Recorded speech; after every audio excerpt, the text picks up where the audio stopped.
Young Angus fell on distant shore, while Fiona's kiss would come no more. A drunken noble, a vengeful blade, left Harold's world in darkness laid. But from his grief a purpose born, to honor vows that he had sworn. The list unfolds a final wish, a blade resisted a gutted fish.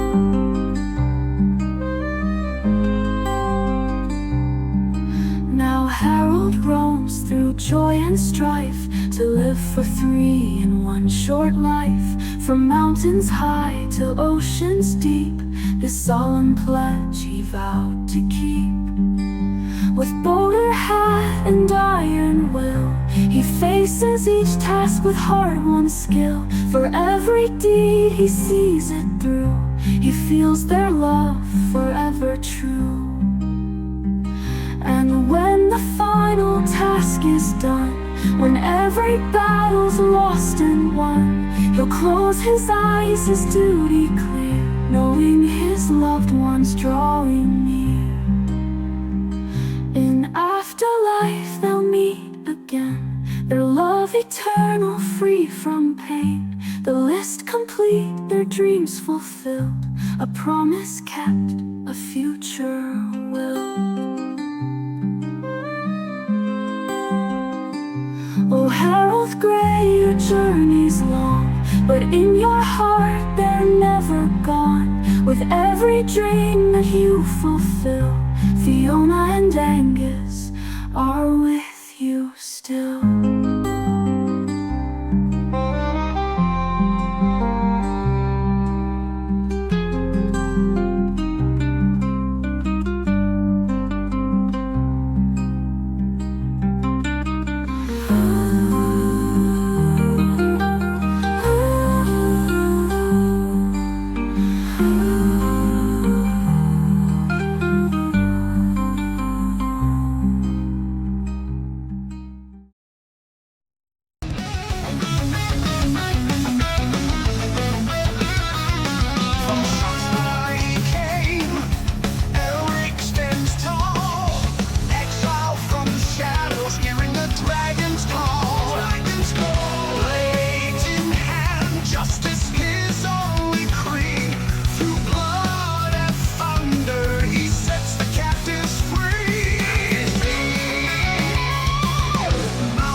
to nobility. Ollie danced through life with frivolity.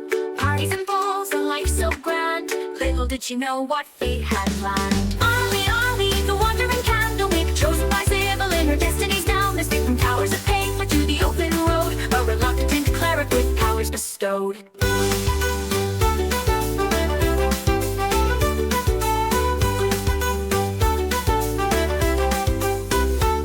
From luxury, thrust into robes, surrounded by tomes and dusty old globes. But Ollie's mind, sharp as a tack, mastered the legalese others did lack. Contracts and bylaws, she knew them all. Her litigious prowess made bureaucrats fall. In mazes of paper would she find a way to bend the rules and save the day.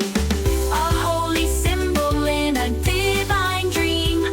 Not all in the tower is as it may seem. A true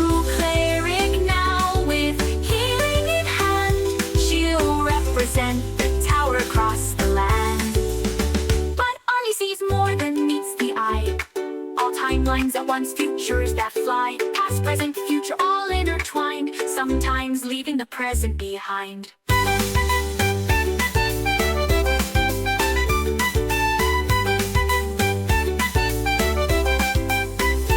Ollie sees more than meets the eye. All timelines at once, futures that fly. Past, present, future, all intertwined, sometimes leaving the present behind.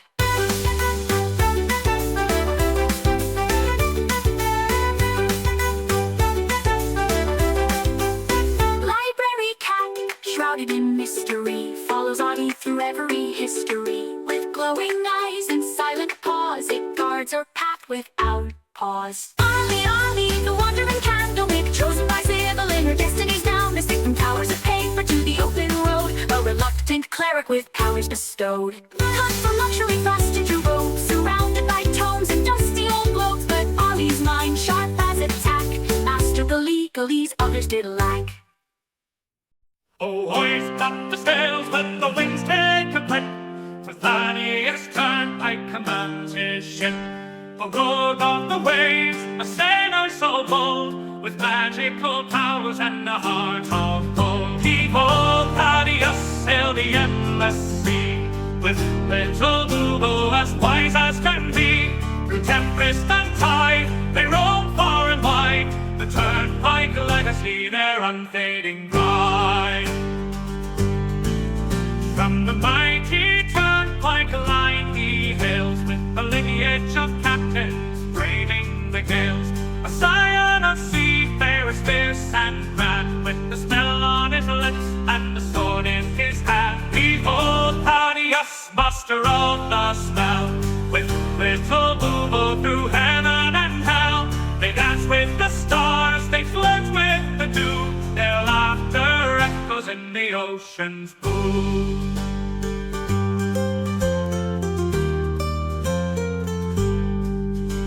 Now for his mate, little Boo's his name. Together they soar in fortune and fame. With little Boo, his talents wrapped in light, they summon the winds and the stars to their fight.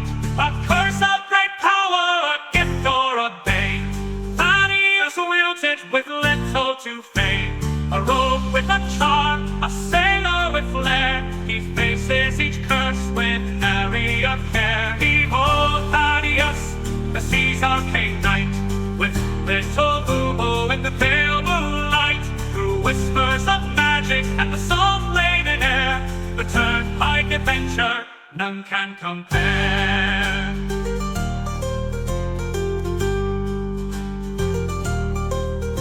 So sing of the Turnpike, the legend, the tale, of Thaddeus and Boo setting sail. For where the map ends, their journeys just start. The sea's in their blood, magic in their heart.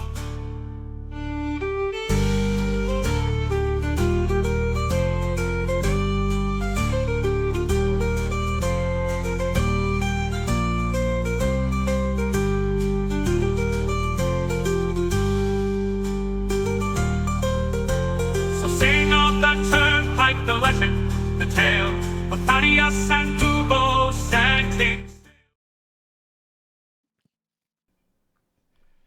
Testing. Is this thing on? Hello? Welcome? Hey, how's it going? Welcome to You Are Legion, the D&D game where you, the audience, can join and be a part of the story as the gods themselves. Hey, Vikovar, welcome back. Feel free to use those Eternity Crystals we got at the bottom of the chat. You can give anyone you want, PC, NPC characters, of course. Advantage or disadvantage on any roll. Just write in who you want to give that advantage or disadvantage to. My name's Coy. I'm going to be your game master today, and I'm joined by some faces you might recognize. We have, somewhere on the screen behind my window, Michael Keane, playing as the halfling Harold Grey. I also, somewhere next, is Sam Gilroy as the noble pirate wizard Thaddeus Turnpike, and Sean Boyd, up there in the corner, I believe, as the blue dragonborn Aelric Tiamaticus. And top center, top shelf, Claire Hogan as the noble kender and cleric of the World Tree Zivelin, Arlie Candlewick. Last we left our heroes, stuff was going on.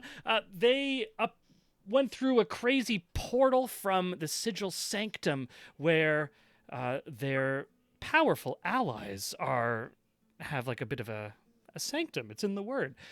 Going through a portal into the Astral Sea to find the second piece of the 7-section rod, this ancient artifact with great power that had been separated into 7 pieces millennia ago. And on going through this portal, which our wizard allies have to maintain hold of because there is a slipping in time between the two realms, our heroes went down to a broken ship that had somehow crashed itself on the gigantic, massive corpse of the god Havoc in the middle of the Astral Sea. And this ship had fired its prow right into the heart, still beating half-stone heart of Havoc. Within that stone heart, the party encountered a black ooze, which they have been now strapped in combat with for a matter of dozens of seconds.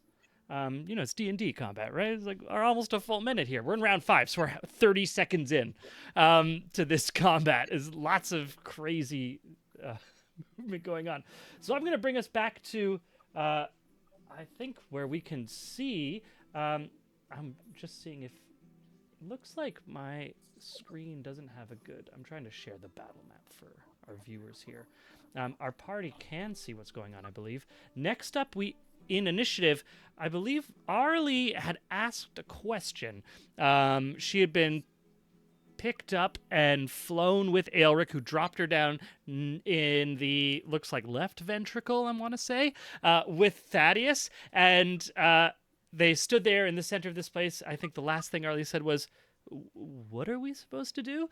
Meanwhile, Harold, with his invoked demon, has gone back out of the heart into the ship, chasing one of these oozes that is slopping away as fast as it can slurp. So, any questions as to where we are from either our players or our audience? Awesome. In that case, I think, Arlie, I don't know if you've actually done your turn, so we're going to come back to the beginning of your turn, I believe, and allow you to use your actions, interact with role-playing, or what's Arlie going to be doing right now?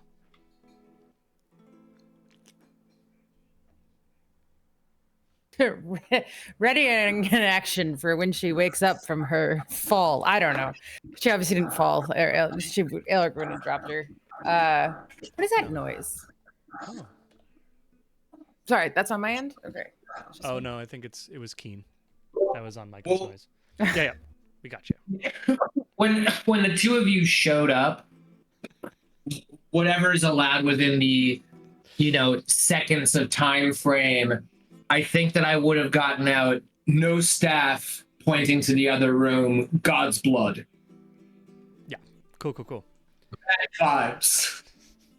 What Arlie understands what that means? Yeah. What does that mean, Sam? Yeah, so What that means is that during the last session, while you guys were, after I saw the demon, like we had killed one half of the thing that contained me, and I saw the demon run around the corner. I was like, okay, they can handle that. I'll try to get the staff. And when I entered that last little ventricle area over there that has the big pool in it, I believe Koya asked me what my passive stealth was, and I did it. I forget if it was an arcane. I did some sort of check, and I got back that that was a sort of congealed pool of the dead god Havoc's blood. So from like a meta tabletop game standpoint over this week, I've thought either the Treant lied to us and the staff is over there, or the staff is in that pool of congealed blood and we haven't actually started to face the real boss fight yet. We've been dealing with a sub boss. It's one or the other. Okay. Well, in the metagame thing, I think it's a sub boss. That was not boss material. It didn't feel like, but sorry, Okay. Claire. No, I was just looking. It looks like I used a bonus action as the last thing I did. So the actual action, I can see why I was asking what do we do now? Because I mean, obviously, I'm not going to be like, oh, time to run back and fight those things. Like that's not the move. We got all the way over here. So I don't know. It's gonna be like, well, yeah, it's gonna be like, what do we do? What's the plan? What's the plan? Certainly an option to have a short conversation here while you're all standing around. We can call Yeah. that our turn. So That's what I'm gonna do in my turn. Just gonna be like, Because Harold's chasing the use right now. yeah. So So I'm gonna say Yeah. I'm not gonna time you at 6 seconds, but Thad, Elric, Arlie, you can have a short conversation to kind of ascertain what's going on now that we're all caught up as players. Well, either the staff fragment is currently in a pool of the dead God Havoc's blood, and something else is in there with it, or we have to go back and kill that really nice treant. I missed the game with the treant. This is not Arlie, it's Claire. I missed the game with the treant. So could someone tell me what that means? No, it's last week. He seemed perfectly affable. We had a conversation with him both in Sylvan and in Common. He said that he didn't want us to go below decks there because it was full of monsters, which we could sort of like perceive and hear that there was definitely something down there. And so we just kind of were like, okay, we're fine skipping that loot to go into what we assume to be the boss battle with full health, but we never really like pushed on that door too hard. Okay, so he was like the guardian of the plane when we landed or something? No, he seemed to be a part of there's that segment of the ship. Oh, this is information that you didn't have. That segment of the ship had like what appeared to be an escape pod jammed into the hull.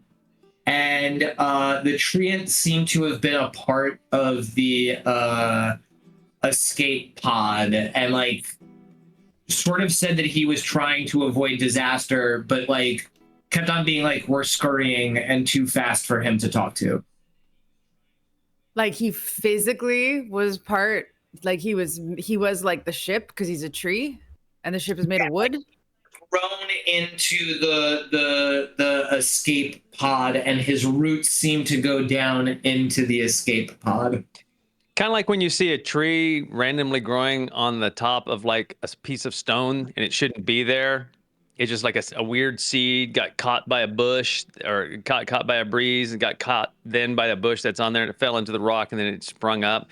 That's kind of like what this treant looks like. It kind of like fell into this thing after it crashed. Well, Arlie, So, I think Arlie he would was, be able to tell. Arlie would be able to tell if we're retreating or if we're advancing or the attack or if we're going into the pool of blood. Like I feel like I can't tell what we're doing, but she would be able to tell. That's kind of what the point of me using my action to ask you guys what's going on is. I mean, I think that Thad in this case would like point to the back room and look to the big dragon man and be like, "Do you want to trigger what's ever in there? Get ready to hit it with all we got." So Elric, as you remember, is holding his breath. So he's trying not to talk.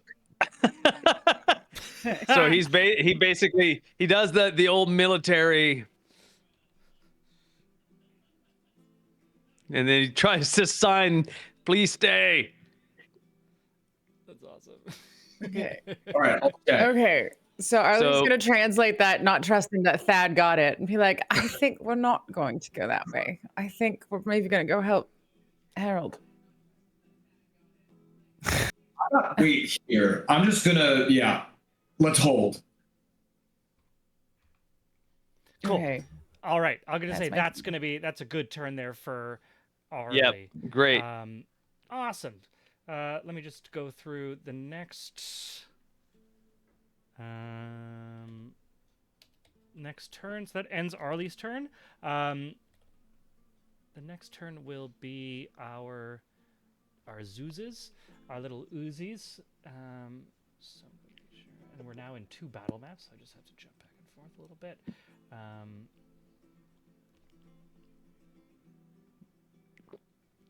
Have to excuse. Okay, nice. All right.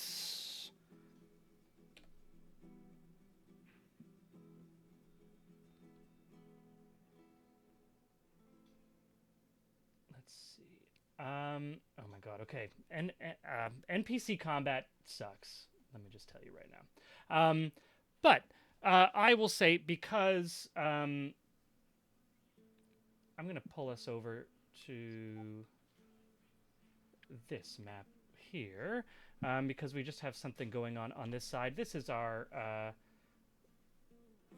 demon, what is it called again? A Balgura that was summoned by Harold, which, as it rushes through into the ship, is confronted by, or it rushes the ship, ends its turn.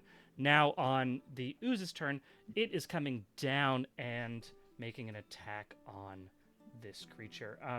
So this is going to be DC 20 saving throw. And the Balgura is engulfed, and it will take 2d8 plus 6.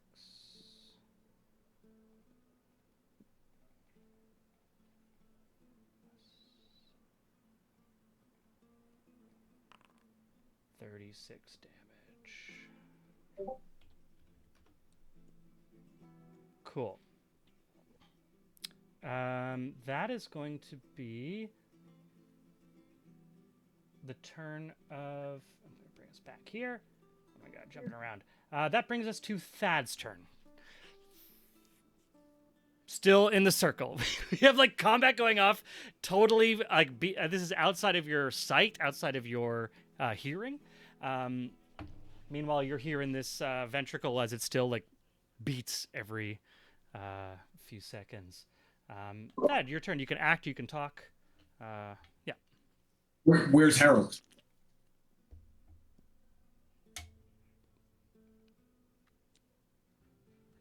Who are you asking? Us? Just both of us? Harold's been chasing the Zeus. Yeah, I mean, No, that was an RP question. The last time Elric just points back the way he came. he's taking his sweet time turning the corner if you defeated the ooze. You did defeat the ooze.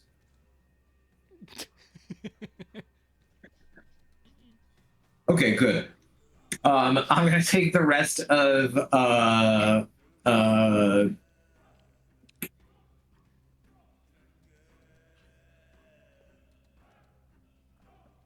I'm just gonna then look around and I'm gonna shrug, I'm gonna point at the door, and I'm gonna finish my turn. Awesome. Yeah. Just then you're kind of like, what are we doing? Elric, it's your turn. Okay.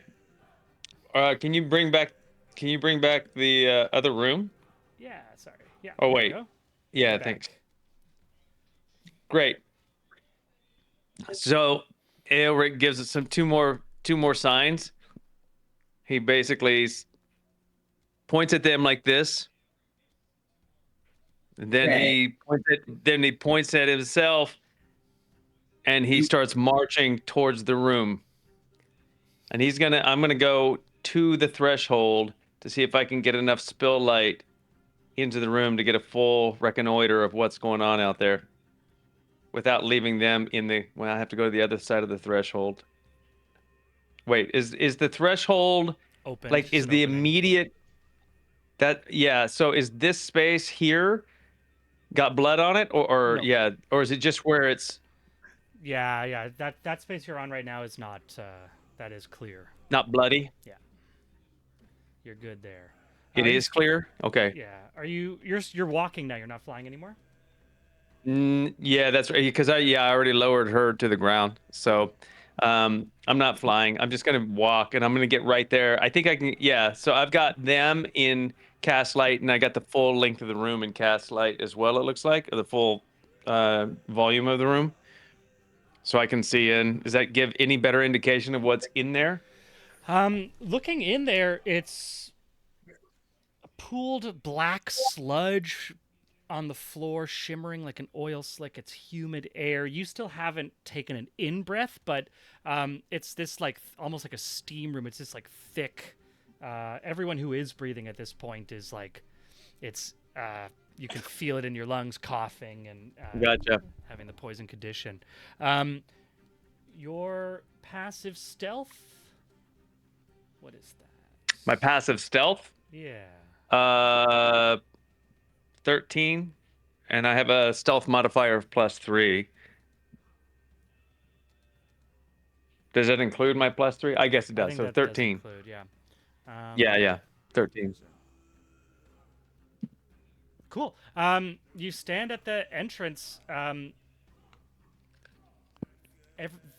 As you enter the space, there's a shudder as the contractions of the walls affect another beat of this dying god's heart. Okay. And there's kind of like a shimmering of that pool as it reacts to the shuddering of the space. Otherwise, it seems eerily quiet. Am I able to make out any details about this rubble that's across the room from me? Yeah, that's a caved in artery. 10-foot wide petrified artery, um, which blocks that exit. Yeah, it's something that like you could try to fight through it, but it's like a bunch of because this heart has also been petrifying, which so part of it is stone. This is some of the stone has fallen and collapsed and closed that artery off. Okay. I'm going to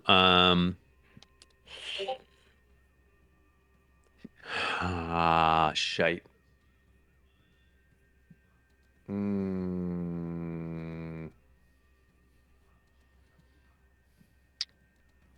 Yeah, man. I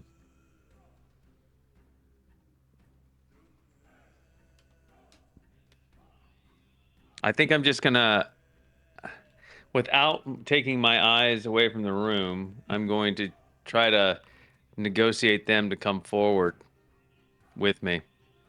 Cool, like beckon them to you. Yeah, I mean, I'm gonna have my back to them still, but I'm gonna try to beckon them up to see if they can join me. Either one of them, but with the light in the room, maybe they can make better sense of this than poor old Aelric, who is deep out of his element right now. Totally. Cool. That's going to be your turn standing at the entrance there, having beckoned to your companions. They see that. Yeah. That's going to end your turn, which will bring us to Harold. Harold, on your turn, we're going to move your chasing after your summoned demon, and which is in turn chasing News. You rush out of the heart into the bow of the lambent zenith here, and you see in the doorway a large blodge ooze, this thing much larger than it was when you left it, clearly just barely containing the Balgura that you summoned. It's like thrashing, and it's not as much like it's inside, it's more like it's coated, because there's like almost not quite enough to cover this thing, but it is they are locked in mortal combat, let's put it that way. I like that phrase. So this is going to be, I believe, because you're... Yeah, so this is going to be your Can I ask, turn. Sorry. This square here. Mhm. Draw something. This square, this circle here. Yeah. Is that passable terrain? Can I stand on that? Yeah, that's gonna like because these two maps aren't really drawn well together. So like that's kind of like inside the heart, or like calling that the transition space between the heart and the Okay. prow or the bow. Okay. Okay, so then I will take position here. There. Use a bonus action to manifest Fiona. Token. The party's here so they can sing. Cool. Sorry, I'm just having trouble with the HUD. Yeah. Where would you like? If you just okay, cool. Here. Okay. That's adjacent. And I will cast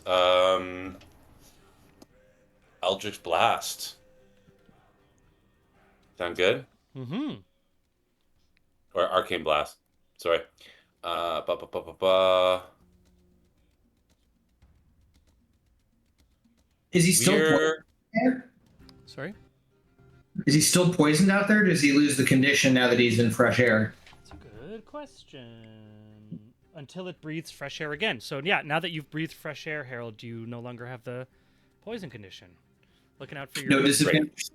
Yeah, no disadvantage. Good question. Good question, Thad. Keeping an eye out for your party members. I like it. I would never give you that. I would So- never take away that. I have a question about Arcane Blast. Yeah. Maybe you can help me out with this. And Yeah. Vikavar is here too. We also have Vikavar.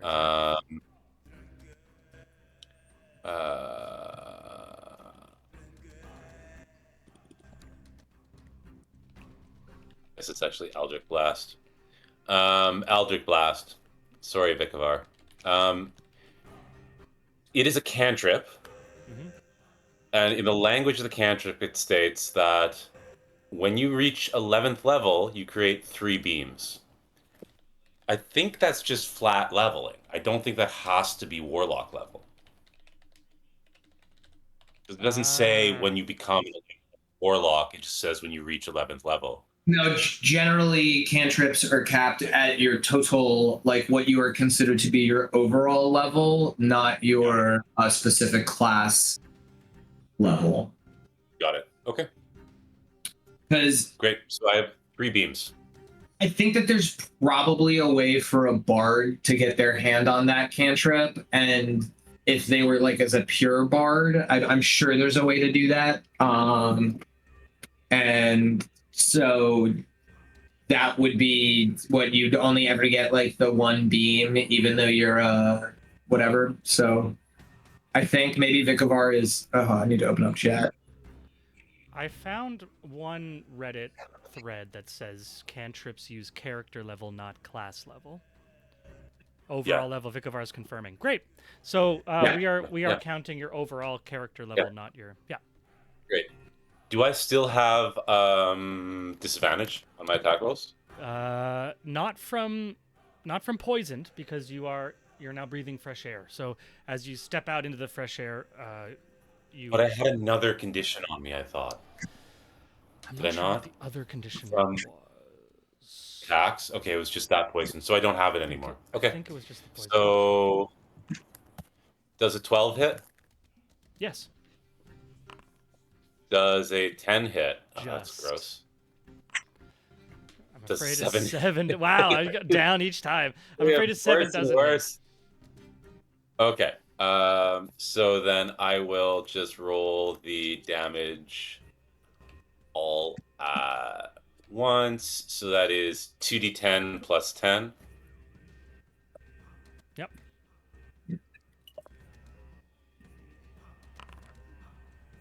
Damn. A total of 26 damage on this thing. I will not repel it. Cool. So it's gonna stay where it is. But I would ask, actually, before I make that call, Mhm. what if I observed its range as being for its attacks? So the engulfing is like it has to take your space. Otherwise, its Yeah. range is you haven't seen it reach beyond about 5 feet. Okay. Good. Thanks. Sweet. And does your summon have its own initiative, or it works on your initiative? It has its own initiative. It acts before me in the order right now. Okay, I just kind of It just went. yeah, It should make a charisma saving throw. gotcha. DC 17 With at disadvantage. Yeah. DC 17, you said? Yeah. Oh, just misses 16. Okay, Yeah. so it fails. Awesome. That's going to be Harold's turn, and bringing us back to Arlie's turn, going all the way back into the heart, moving the maps around so Magic they can see. as a spell? I didn't hear. Sorry, what? Arlie, can you detect magic as a spell? I don't think I have it prepared. I was Neither just do looking I. for locate object or detect magic. And Yeah. how annoying on a quest to find something that neither of us should have. These spells. I'm so annoyed. I had locate object in there for so long, taking up space. I think we ruled that you can't use locate object on this thing, though. We were talking about the phylacteries. Okay. Yeah, This maybe we could. hadn't made a I- ruling on that. With 10 minutes of breathing in this poisoned air, I could cast detect magic as a ritual, but I feel like if we're making stealth checks, we don't have 10 minutes to do that. I'm gonna take 20. Where's my sword gone? I'll use my bonus action to move it. Oh yeah, Come with yeah. me. Here it is. Yeah, Come 20 with feet, me. right? Yeah. So Right. 5, Summon 10, 15. I can get it like next to you here. Sweet. Yeah, Yes. there you go.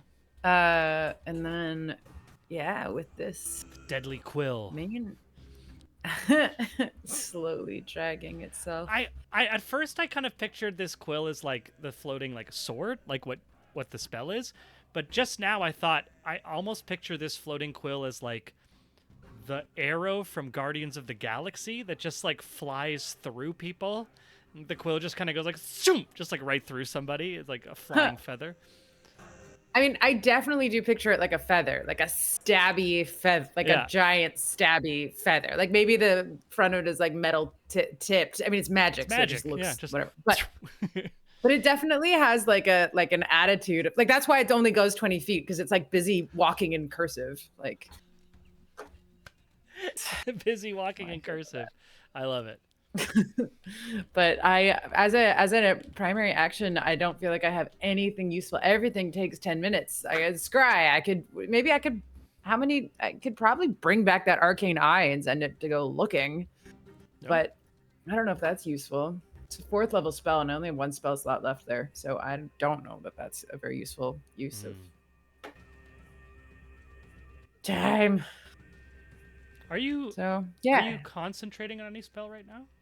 I just still have the That concentrating spiritual effect. weapon's not concentration. No, it's it just not. lasts for a minute. So So you're good is that for 6 another rounds or 10 rounds? 10 rounds.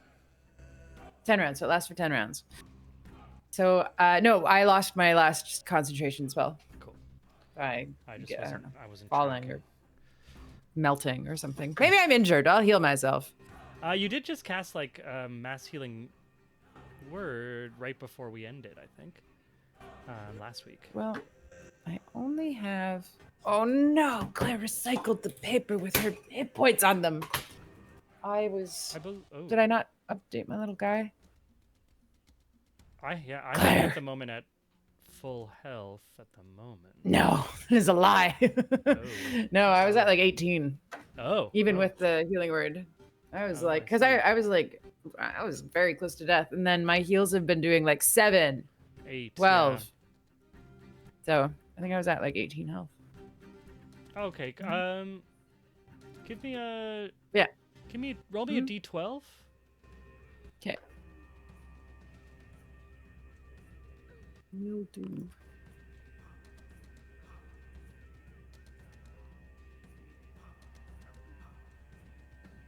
You see it? I got 11. 11. So, let's say you have 29 health Okay. for the sake of forgetfulness. For this, I cleaned my desk. Yeah. A fool. Seems like she was. Vikavar.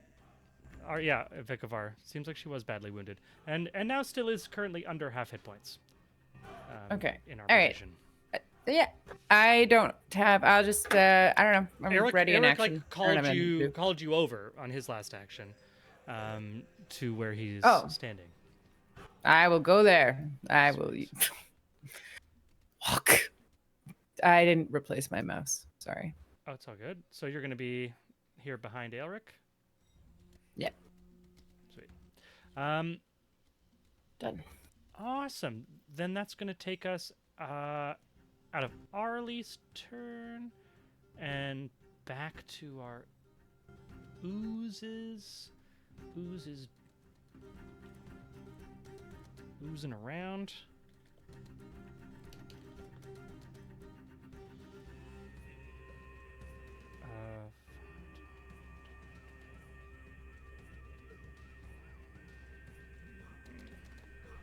Okay, let me go back to the ship here. Awesome. So this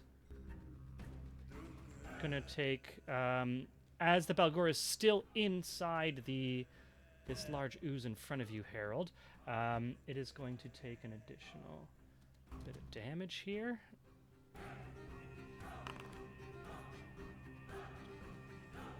Takes 10 more damage. And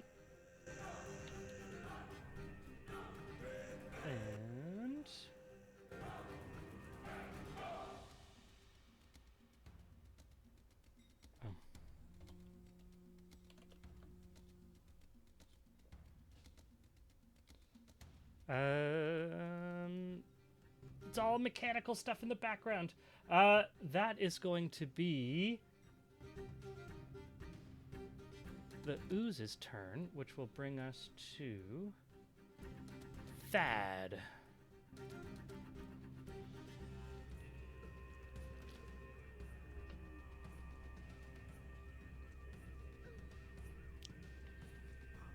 We go back down. It's on the old map. My bad. Yeah. Jumping around too many maps. Here we go. There's too many people in the door. You can cross through ally space without any problem. I think you just can't end your turn in their space. 30. So I move over there using. I still have 20 feet of movement left. Cool.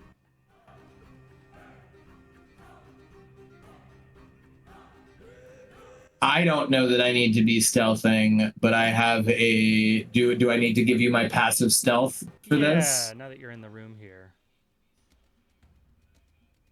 Oh, it takes an extra 5. Okay, so then you have 10 feet of movement left because you went through 2 people. 15. No, I have 50 feet of movement.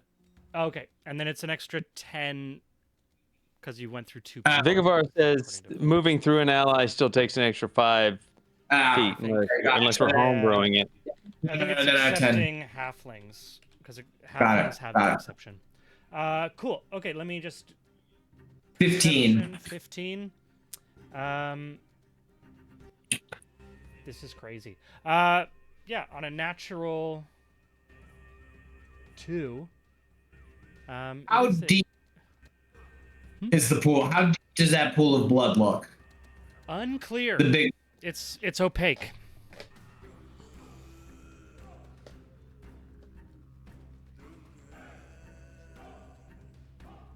What do I know about God blood?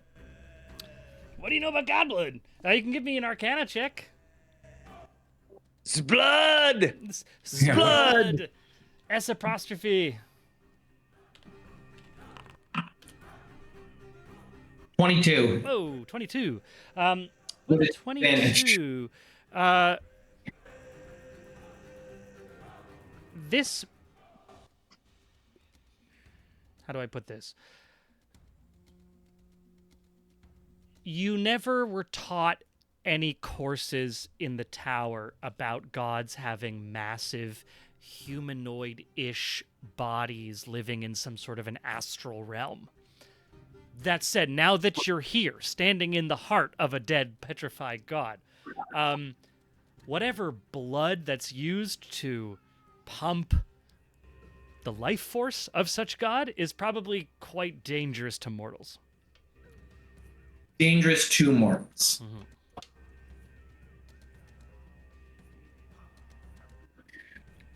I'm gonna turn to everybody and say, it's probably pretty caustic.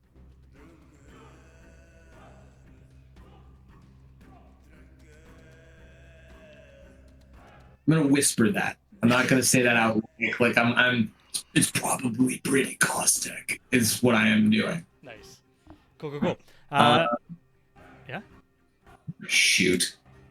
Like Elric or Arlie can respond quickly to this sort of thing. I don't want to say you can only talk on your turn. You can have some back and forths because you're all kind of grouped together right now.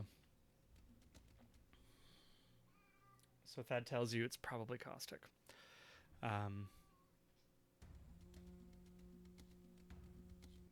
We think Elric just nods because he's still trying to hold his breath. He's just kind of clocking. He's just clocking the room, calculating here.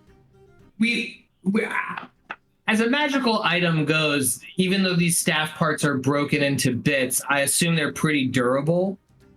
Mm-hmm. So I'm gonna whisper, "We should all back out, and I'm gonna try to burn it off with a fireball."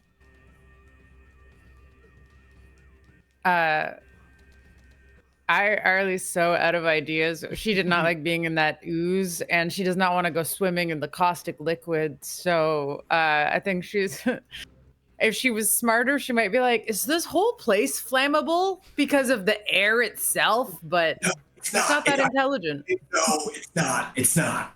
They already. It's not. That Cool. already So checked you, that. she just furrows her brow. You reassure her, and yeah, you wanted her. Arlie's- You wanted. Yeah, you're breathing in this like I think Arlie, your mind is getting as foggy as the space that you're in. It's like it's hard to see the far wall behind you out of the light that that is emanating from Aelric's blade. As it fades off into the darkness, it's just like a thick fog of this kind of poisonous stuff that you're breathing in, which is not only making it like thick to breathe, but it's starting to, making you a little bit cloudy-headed. It's not clear what's going on. What are we missing? Awesome. That'll be Thad's turn. Aelric, right into your turn, then Harold on deck. So, Aelric. So Thad's gonna burn this place to the ground, eh? Okay. That eliminates the play I was going to do. Which was it? Were you gonna stick your hand in the caustic gunk? No, I was gonna fly across and get to the crumpled doorway. Oh, there's a crumpled doorway over there? Yeah, that's what all those rocks are over there. It's Oh. a closed artery. So Elric looks at the caustic comment, hears all of this, gives.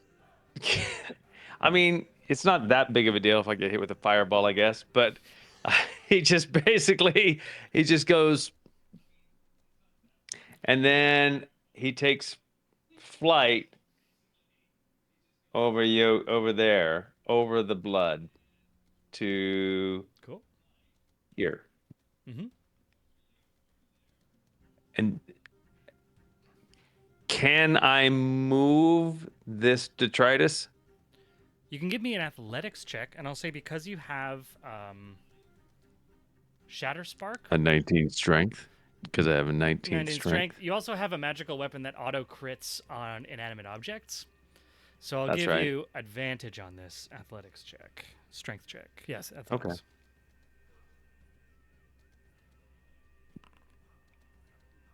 What'd I get? 18. 18. Nice. How do you tear down this cave in? Is it an engineering, like only one or two things to let it all fall away, or is it just kind of let out some steam? Well, how high is the ceiling from me? The ceiling of this space is 50 feet. I think this opening is Okay. probably a little bit less, but because it's like a Okay. sphincter. Gotcha.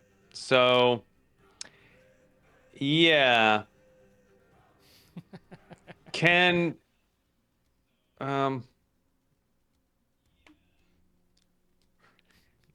I still have a little bit of movement left. Yeah,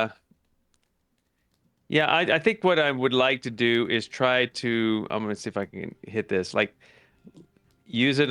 Like, can you see my thing clicking over here? Yeah. Or no?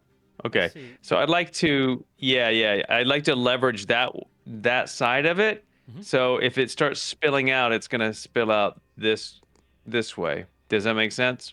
Yeah, totally. So Totally. if it collapses, it'll collapse not towards me, but away from me and at this down this channel of room. Yeah, down that way.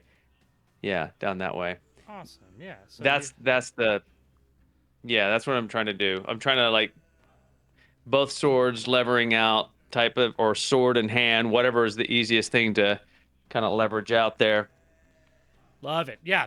With an 18, a little lever, and this is normally a And I sword can is move the the last world. thing you'd want to use to move like rough stone.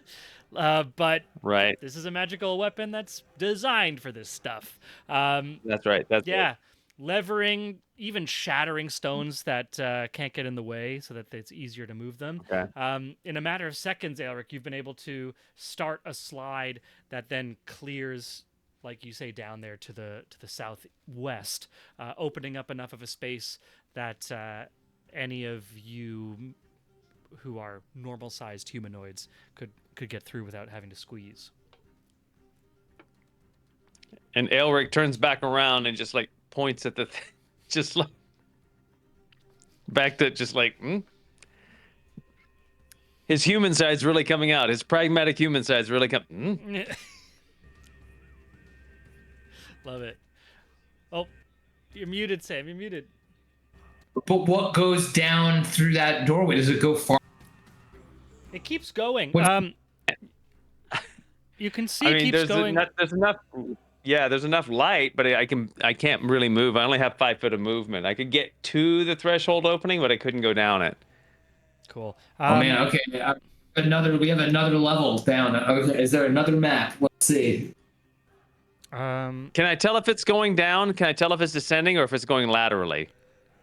so you can actually see through this passage. It looks like it's going in the same. It's going back towards the direction of the Lambent Zenith, the ship.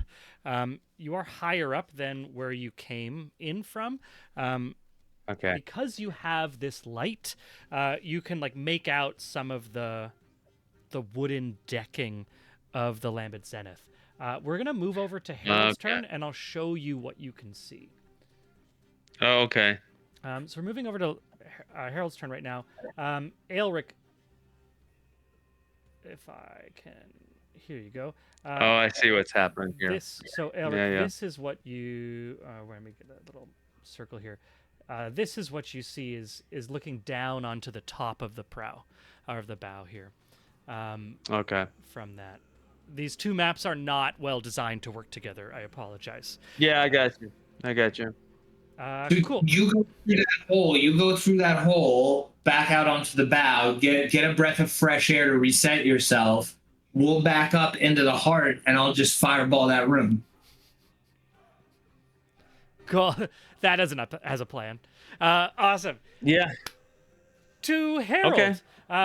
We're back in the what is this called? This is called the safe room or the forward cargo hold of the Lambent Zenith. Harold, you are still here, watching this black ooze try to digest a demon. You know, just classic stuff.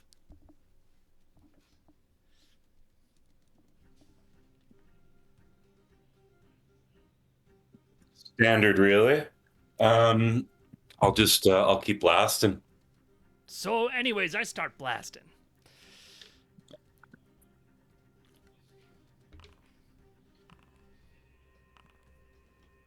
A Awesome. 20, an 8, and a nat 20.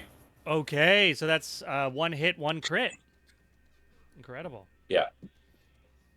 So the crit's just the full damage, right? Full damage plus the roll. Yeah. What do you mean full damage plus the roll? So the way we do crits, because the way we do crits is we say the maximum possible damage if you rolled perfect is your starting damage. Then you roll damage And then I roll normally, on top. and you add those two together, and that's our critical hits. Ooh, Very rapaz. dangerous, but the bad guys get it too. Base 15 plus 2d10 plus 10. Okay. So that's 2d10 plus 25. There you go. Yeah. 35 damage. Nice. Fire this. What does it look like as you fire these Eldritch blasts? Harold is as Harold uses more and more of Inpu's the air around him begins to crackle and smelling like ozone, and there is a frost that begins to develop as the heat is life and he is death, and around his fingers, and if he was standing next to glass, there might be little whispers of Jack Frost kissing it as the hoarfrost begins to build up, and he continues blasting away at this thing. Cool.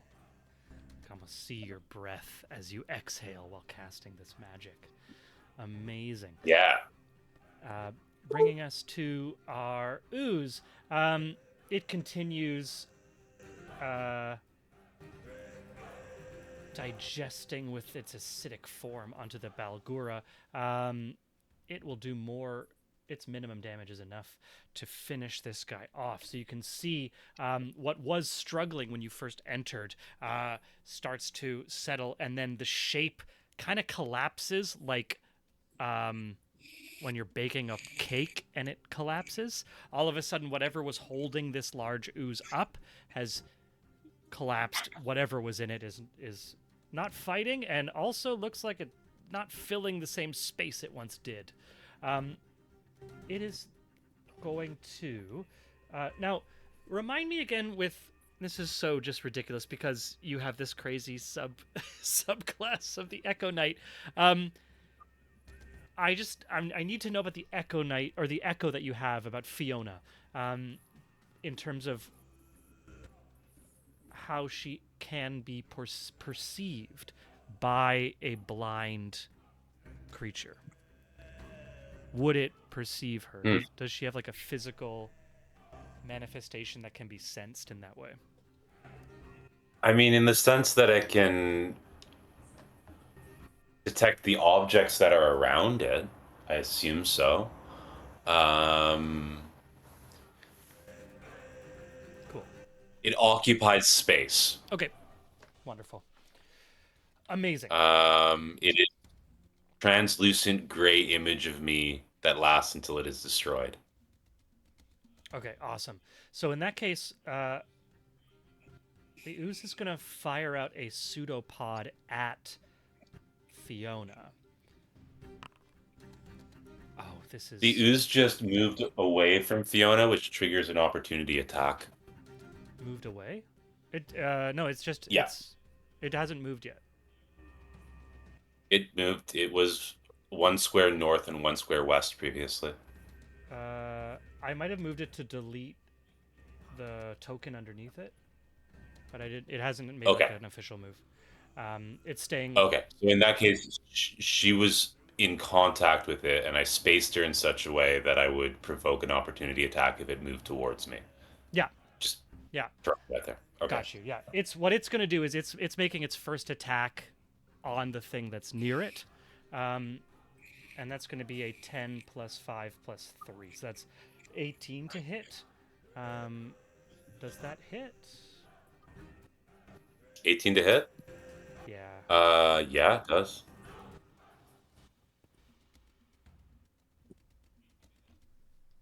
Cool. Awesome. And then it damages, but she has Fiona only has like 1 hit point, or as soon as she takes damage, she just Yeah. So she's the pseudopod is going to fire out from the mass, making Fiona disappear, and then it is going to surge forward as like a roiling wave towards you, Harold. 5, 10. It'll be able to make that distance. You'll need to give me a saving throw DC 20. This is strength or dexterity, your choice.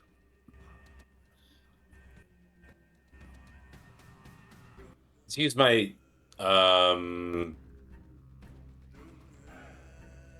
this doesn't use my AC at all, huh? No, it's a saving throw. 20. Hell yeah. Amazing. So as it forces itself towards you, you are pushed backwards. Or was that on your strength or on your dexterity? On my dex. On your dex. Cool. So you're able to move away from it. Because it doesn't flow like this isn't kind of the slow moving blob like the Hollywood film from the 60s or whatever that movie was.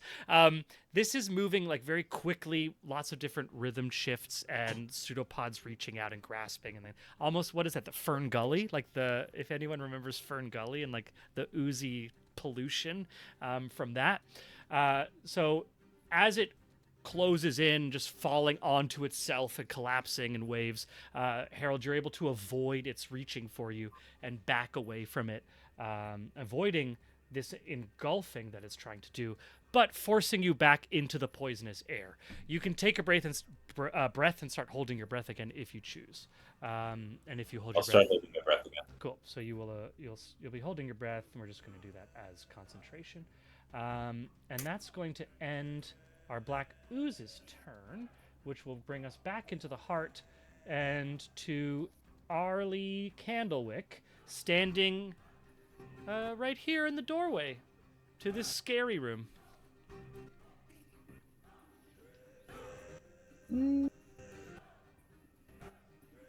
Oh, what to do? I'm saving my spells until there's a bad guy, and I'm just gonna ready in action.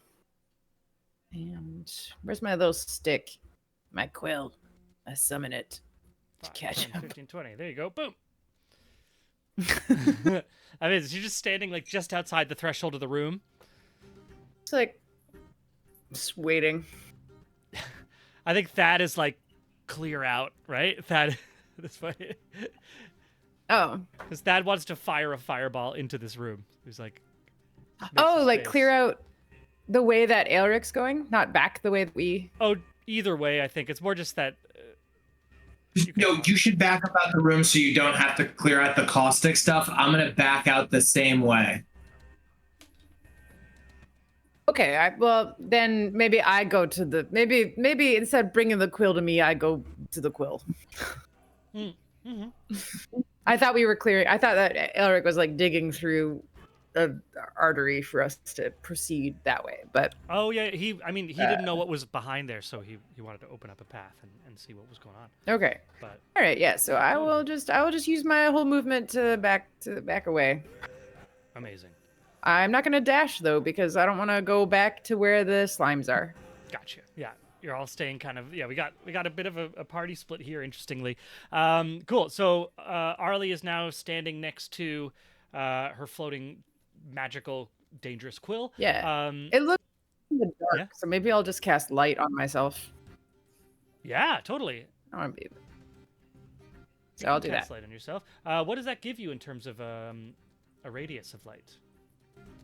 I'm going to touch an object that's no larger than 10 feet. Until the spell ends, the object sheds a bright light in a 20-foot radius and dim light for an additional 20 feet. The light can be colored as you like. Yeah, do you want it to be a certain color? I mentally check to see if the oozes can't see a certain color. I think back to the studies at the cleric's tower of reading the monster sure. manual. Give me a survival check with advantage because you're a knowledge cleric. Maybe they can't see. Or like nature. they're This like would actually my bad. Nature check. This is a nature check. No. Okay, hold on. Why would you do this to me? Cruel. Oh, I'm sorry. I clicked it too many times. Oh, no. It's all good. I'm just going to say, so your first roll was a 10 Oh, minus... 2 6s. Oh, you Oh, rolled... just take my whatever rolls, whatever. Oh my god, there's so many. I'll say I'll just gonna take the first dice result, and we'll use the proper. Okay, and then -1. Okay, so 13.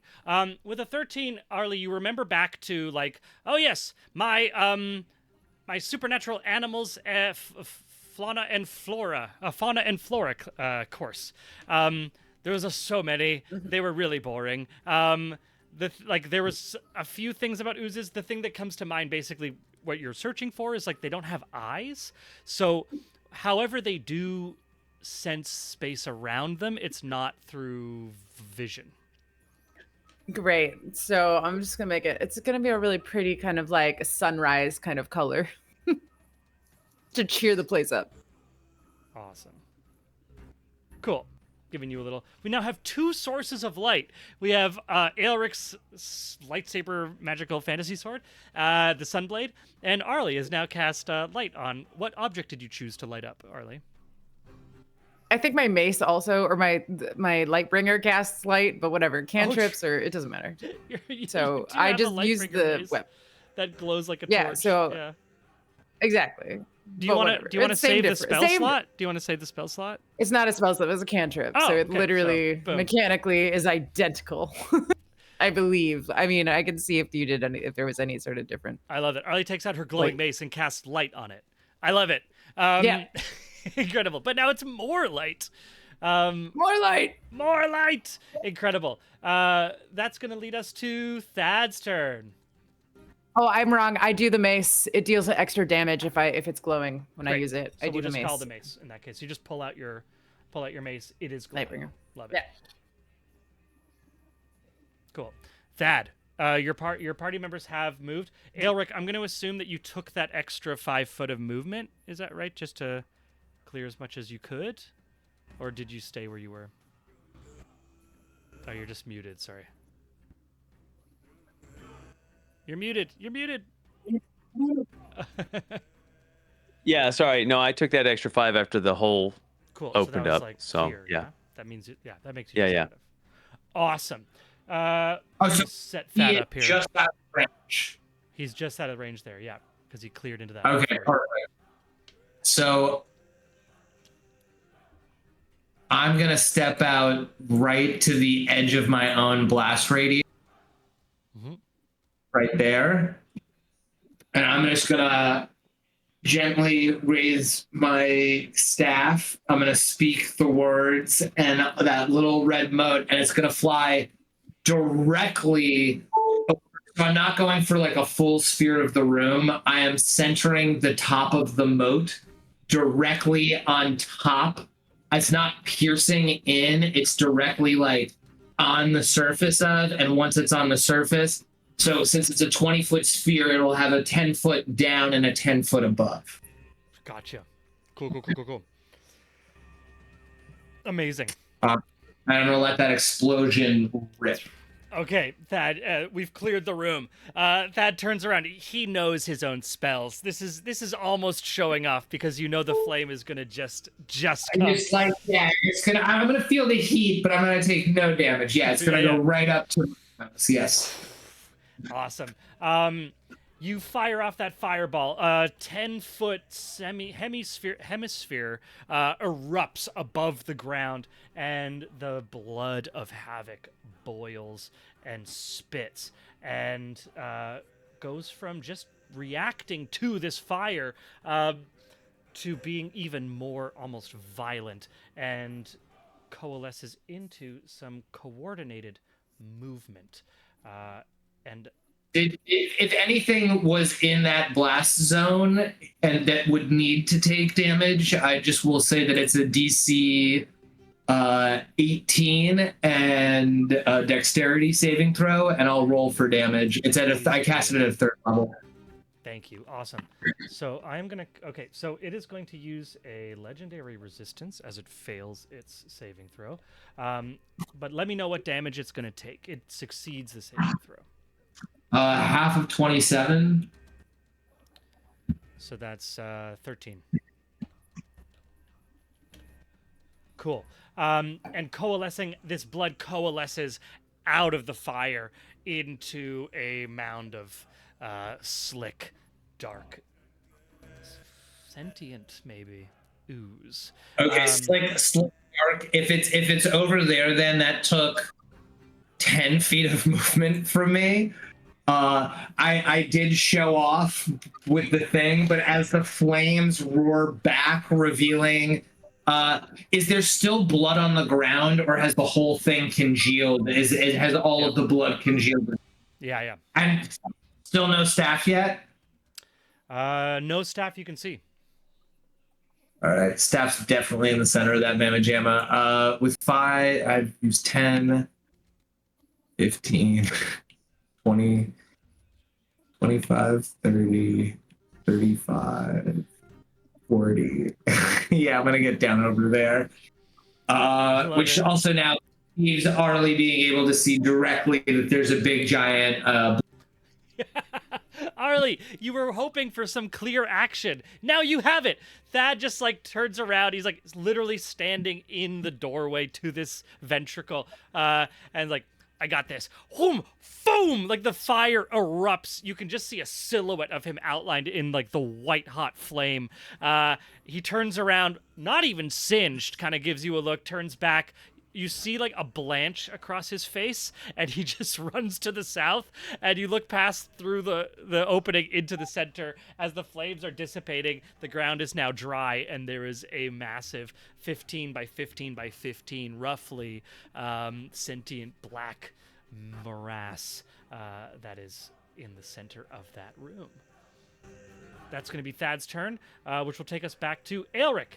Aelric, you were on the opposite side of this fireball, just avoided it as well, so took no damage. And you saw from the opposite angle what just occurred. Your turn. And I see the black ooze, I guess. Oh, yeah. Is it similar to what we fought before, or is it something different? Looks similar. Oh, shit.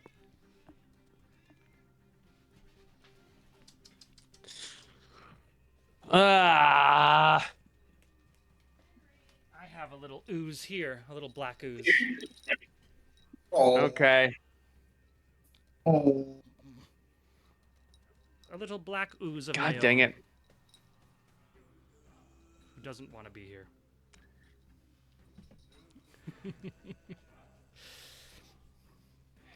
So can I ask? Can I make some sort of perception check or something to see if I can hear Harold in battle down there? I mean, there's a lot going on down there. Is there any chance that I heard any of that? I'll say, give me a perception check. You haven't breathed yet, so it's not going to be a disadvantage. I'll say the DC for this will be a 18. You're pretty far away. Shit. Yeah, right. And you just were next to a fireball. Yeah, no. Not the whole time, though. Not the whole time. There was like 2 or 3 seconds. There was like 2 or 3 seconds. Like listening out for a deer next to a highway. You know, you're like, it's somewhere. That's fair. Okay, here we go. Ah, shit. Just missed it. 17. Just missed it. Okay. Elric is super, but I can really tell, like, I know what part of the ship I'm looking at, right? Yeah. If you're with that perception check, I will say that you're looking down that artery, and you see the top deck of the bow of the ship, and you can see all the way to where it's like broken off, where you were standing before. Neither the Balgora nor Harold are on the top deck that you can see. Shit. Okay. Well, having learned my lesson, I sheathe my regular sword, or it's Shadow Spark, Yep. knowing it's not going to do any good. God dang it. I have no idea what to do to this thing other than swing at it. There's just almost...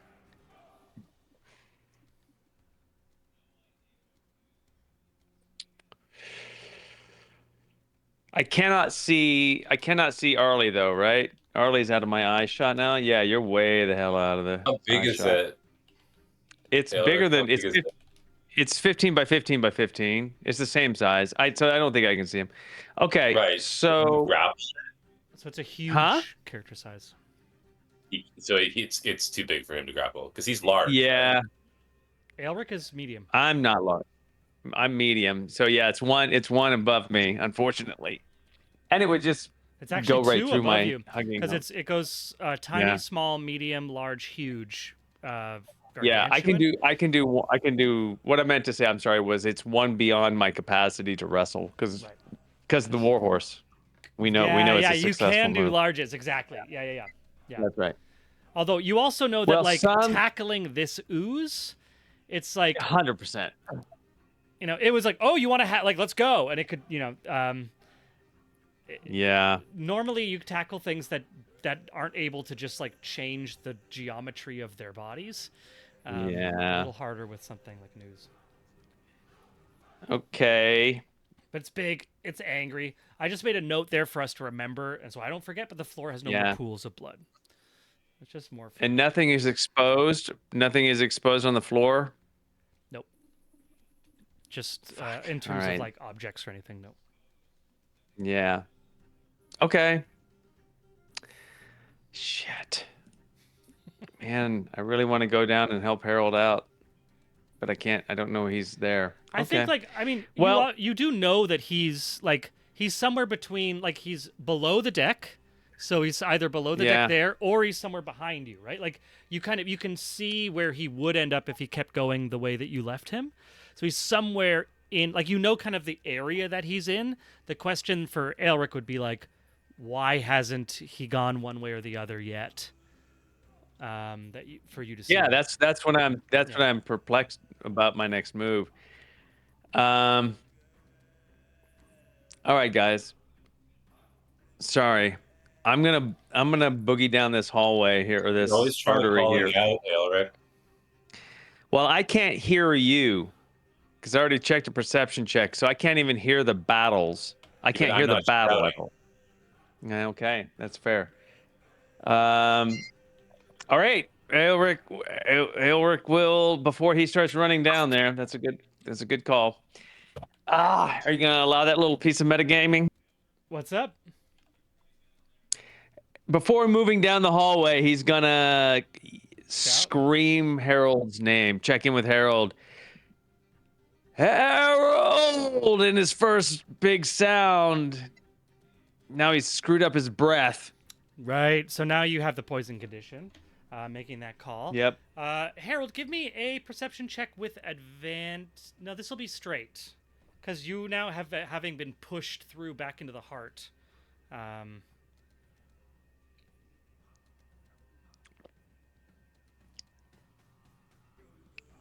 We're gonna call this the same DC because I said it already. With a 19, you hear. 19. Yeah, that beats the DC. Yeah. So Harold, you can hear coming more from above you than behind you, weirdly, because the voice is actually traveling out the artery and then the sound traveling through the floorboards. But you hear Aelric call out for you. Got it. Okay. Awesome. That's going to be Aelric's turn, and that'll bring us to Harold's turn. Harold, we are now in the same map, thankfully. Wait, I haven't. Oh, I sorry, haven't man. No, you moved haven't yet. even done anything. You haven't even done anything. This is all prelim No, I just turn called. stuff. My bad. That's okay. So yeah. Because I'm checking. I kind of know that they're actively behind me, the two that I just left, but I don't know where Harold is, and if I don't hear anything back, I'm going down, which I don't. So I'm gonna So can I dash. respond on my Yeah. as a reaction? Totally. Yeah. Well, I'm still gonna have to hear you. So But okay. And so Harold will just shout, "It's fine." I'll say that Elric, just using the same result you gave last time with the 17, you don't hear what Harold says, but you hear the tone of voice of that kind of confident halfling that you know at this point quite well. Okay. All right. Well, what are we going to use my call as? A bonus action or an action? Oh, the talking is just free. Okay, great. He wheels about, Hell yeah. moves in, and we're going in. Let's do it. Oh, Sunblade. hell yeah. I'm going to move you just slightly out of that. There you go. So you're not under him. Yep, do whatever you need to do. Awesome. Yeah. Cool. Throw me some of that sweet attacks. Yeah, let's see what we can do here. 14? A 14 just hits. Oh, thank God. And 23 Certainly. and a 24. All hit. Great. So this is again is radiant damage. Nice. Yeah. Yeah. Okay. 13. 9 and 9. So 31 points of damage. Nice. 31 plus the damage you already did. Okay. Cool. Do you have anything else you're able to do? Yeah, I have a bonus action, Yeah.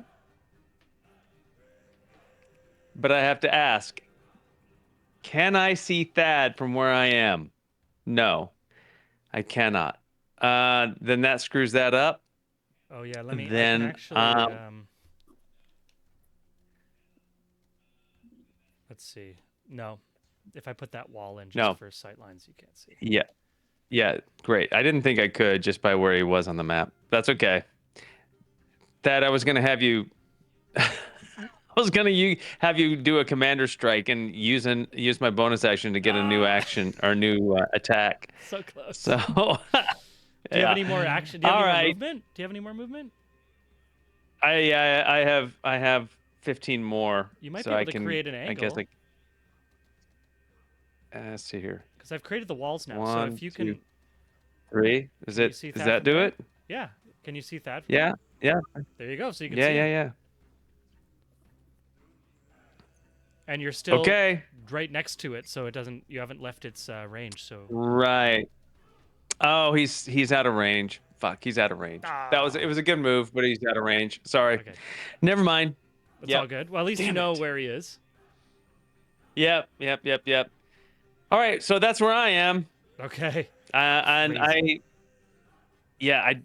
God dang it. I'm trying to save all of my other shit just in case. So I haven't used any of my cool Oh. shit yet. But okay, we're moving on. The party's learning to save important resources. They're getting too clever. Amazing. That's 3 years on, I finally learned. That's going to be Elric's turn.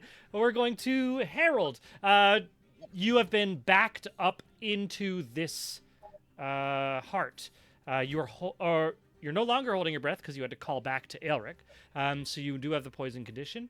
Not concentrating on anything. And you are right next to this big old oozy thing. Okay.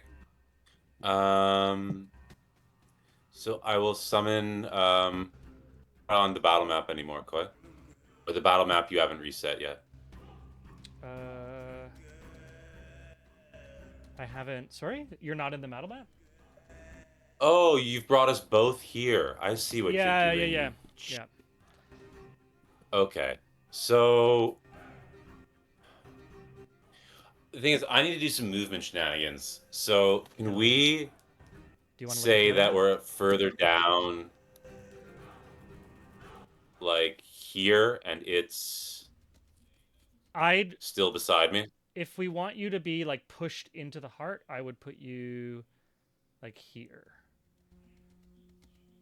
Okay, as long as I have space to play with behind it. Yep. Okay, so I will begin my turn by summoning Fiona to the square directly behind it. Okay, I'm just gonna have her appear for you. There you are. Okay. Now I will use 15 feet of my movement to swap places with her. Cool. Okay. There you go. This is like a knight in chess. And she will move. Let's see, I'm 1, 2, 3, 4, 5, 2, 3, 4, 5. 1. You. I want you. Can you move her down 3 squares, please? There. Thank you. I'm going to shift to here. And then I'm going to fire 3 more arcane blasts at it. Cool.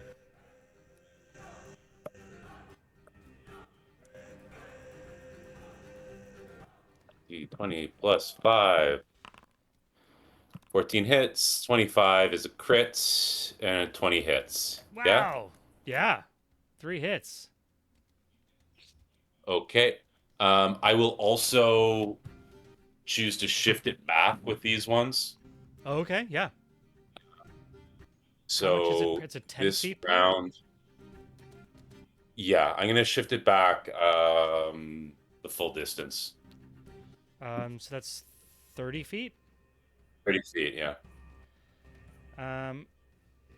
As it's moving through Fiona's space, she's gonna have to make a saving throw to avoid engulfed. Then I'll just use some of her movement Cool. Just for to one the to the side. side. Yeah, perfect. Okay. Yeah. 10, 20, 30. That brings it right down there. Sweet. Great. And then so I get the full damage of the 1 plus 3 rolls, right? Correct. So 3d10 plus 30. Yeah. Huge. 60 Whoa. damage. Huge. Massive amount of damage. Massive amount of damage.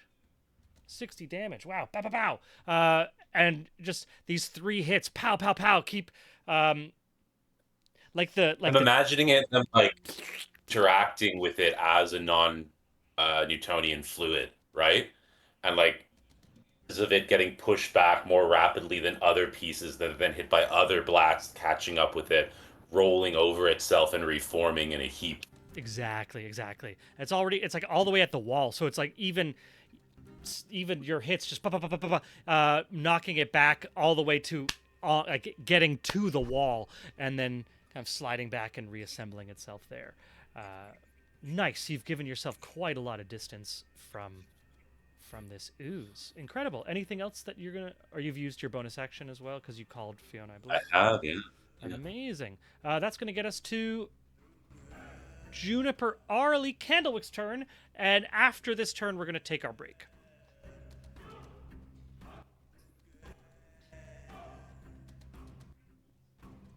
Great. No. Maybe we'll just come back to me. We can take a break After now if the you'd like. break. Yeah, for sure. Let's take our break now. I'm- It's 9 o'clock. We're going to come back at 9:15 to play. It's been super fun. This is crazy. From a DM's perspective, it's always fun to see your players sweat a little bit, especially when they're so freaking powerful. But we'll be back in 15 minutes. Thanks so much. Stick around, and we'll see if we can resolve this crazy, crazy combat. Cool.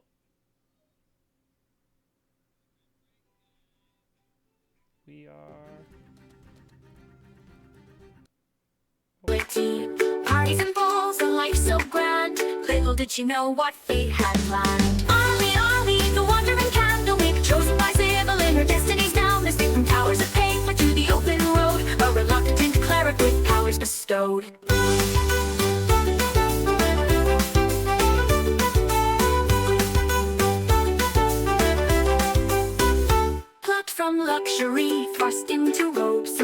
by tomes and dusty old globes, but Ollie's mind sharp as a tack, mastered the legalese others did lack. Contracts and bylaws, she knew them all. Her litigious prowess made bureaucrats fall. In mazes of paperwork, she find a way to bend the rules and save the day. A holy symbol in a divine dream.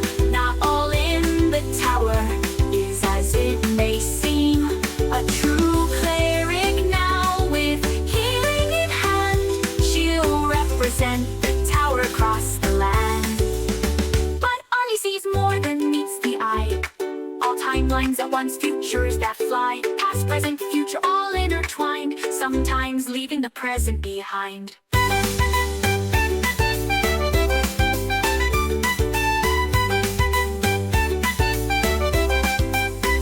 But Arnie sees more than meets the eye. All timelines at once, futures that fly, past, present, future, all intertwined, sometimes leaving the present behind.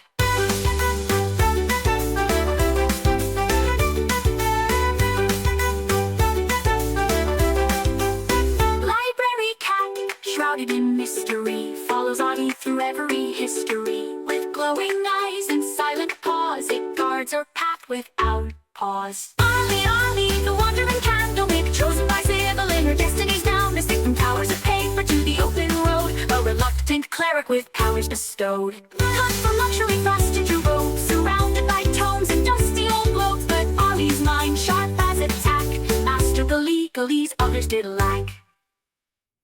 Oh, hoist up the sails, let the winds take a clip. For Thaddeus Turnpike commands his ship. For road on the waves, a sailor so bold, with magical powers and a heart of gold. Behold, Thaddeus sailed the endless sea, with little Boobo as wise as can be. Through tempest and tide, they roam far and wide, the Turnpike legacy their unfading pride. From the mighty Turnpike line he hails, with the lineage of captains braving the gales. A scion of seafarers fierce and grand, with the smell on his lips and the sword in his hand. Behold, Thaddeus, master of the smell, with little Boobo through heaven and hell. They dance with the stars, they flirt with the dew, their laughter echoes in the ocean's blue.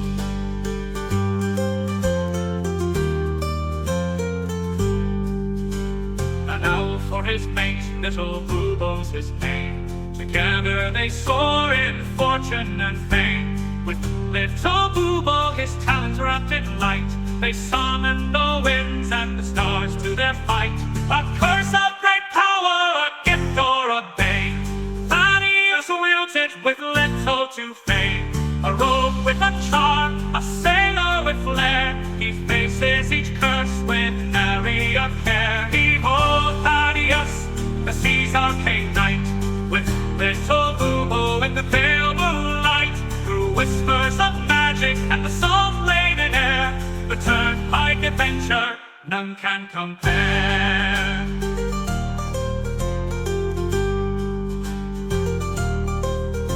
So sing of the Turnpike, the legend, the tale, of Thaddeus and Boobo setting sail. For where the map ends, their journeys just start. The seas in their blood, magic in their heart.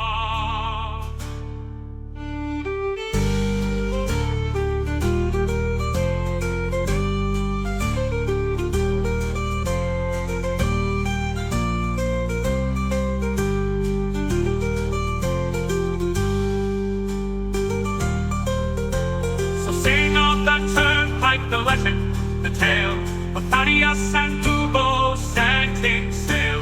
For where the map ends, their journeys just start. The seas in their blood, magic in their heart.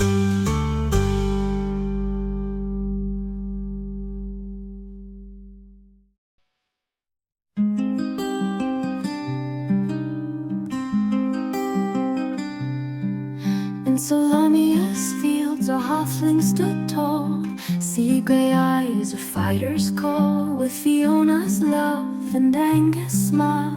his world was bright for a little while. Oh, Harold Gray with list in hand, a promise made, a journey planned. Each task he'll mark, each dream fulfill. For those he's lost, his heart beats still.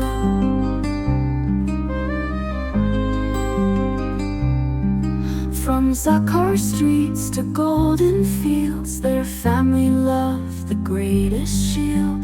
They dreamed of wonders near and far, penned on a list beneath the stars.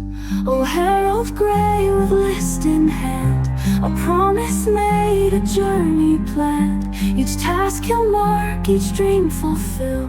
For those he's lost, his heart beats still.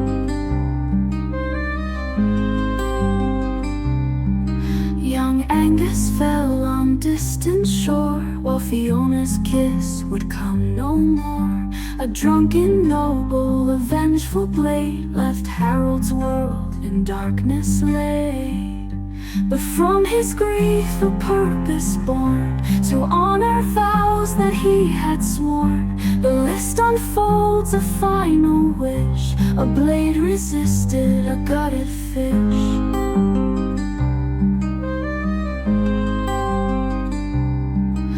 Now Harold roams through joy and strife, to live for three in one short life.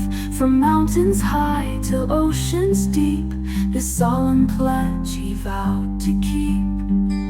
With boulder hat and iron will, he faces each task with hard-won skill. For every deed he sees it through, he feels their love forever true. And when the final task is done, when every battle's lost and won, he'll close his eyes, his duty clear, knowing his loved ones drawing near. In afterlife they'll meet again, their love eternal, free from pain. The list complete, their dreams fulfilled, a promise kept, a future will. Oh, Harold Gray, your journey's long, but in your heart they're never gone. With every dream that you fulfill, Fiona and Angus are with you still.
Okay, hey, what's up? We're back. We got combat. We got stuff happening.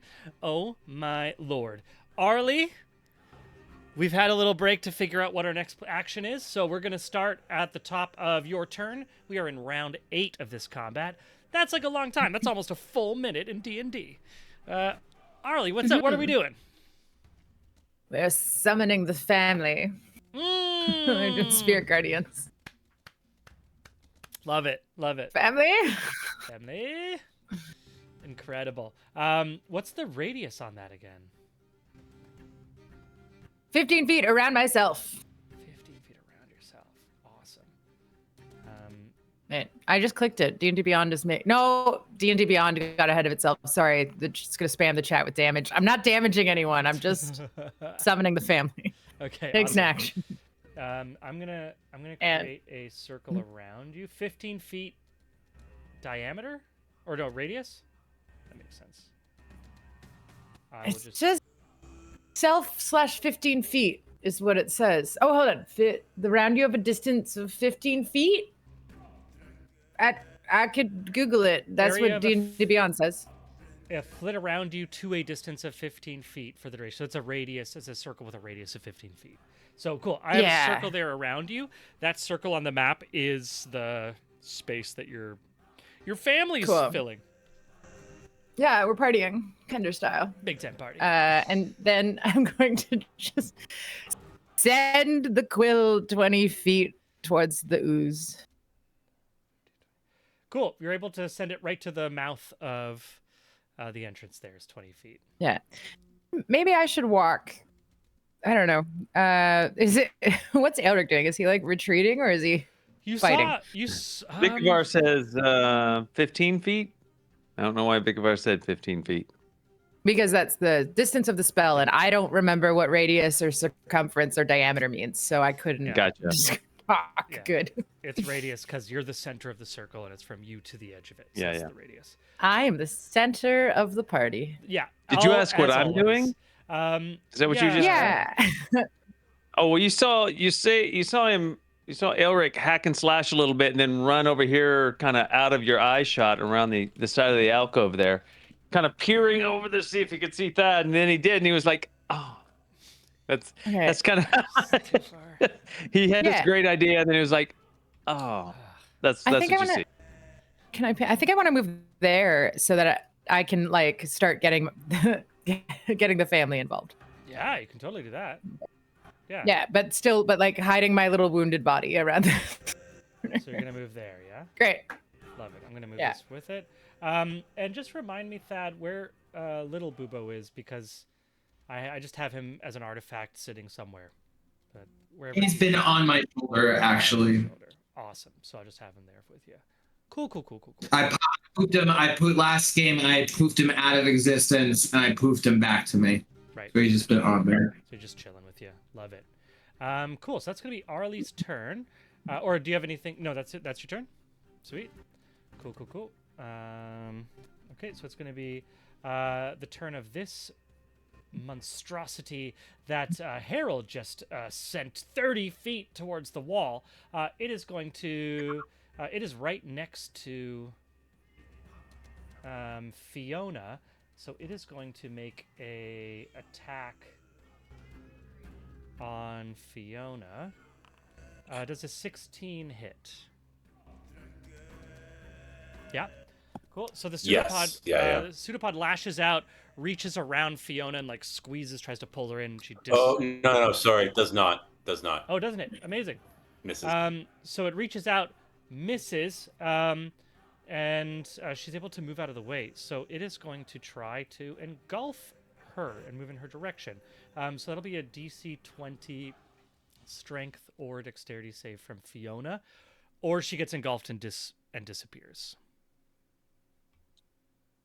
The Echo is immune to all conditions. Well, being engulfed involves damage. So the engulfing itself would be a damaging effect, which would then make her incorporate, right? Yeah. Sorry, I don't want to be a big lawyer here. No. So if the target fails, it takes 2d8. Okay, it has Plus to make a 6. saving throw, and it uses my saving throw bonus for the save. Perfect. That's fine. Sweet. Cool. So your strength, strength or dex, as it tries to engulf Fiona, who's right next to her. 21. Amazing. Saves. So it moves towards Fiona, and she's able to stay out of its way.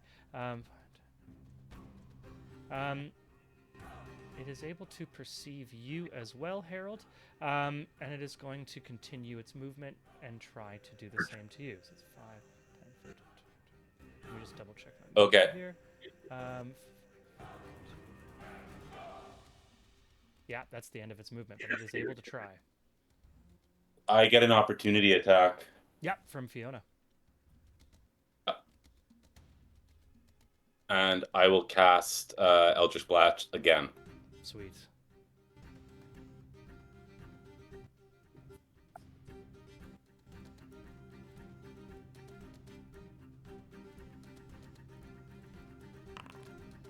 Cool. 16 hits, 12 hits. A 6 misses, I presume. Yes. Okay. So in order to gauge it's going to get pushed 20 feet back from the point at which the opportunity attack was triggered.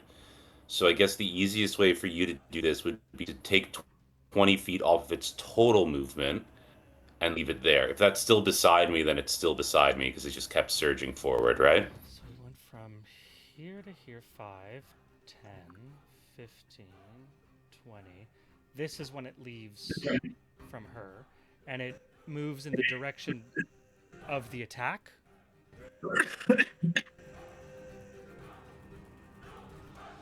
Right?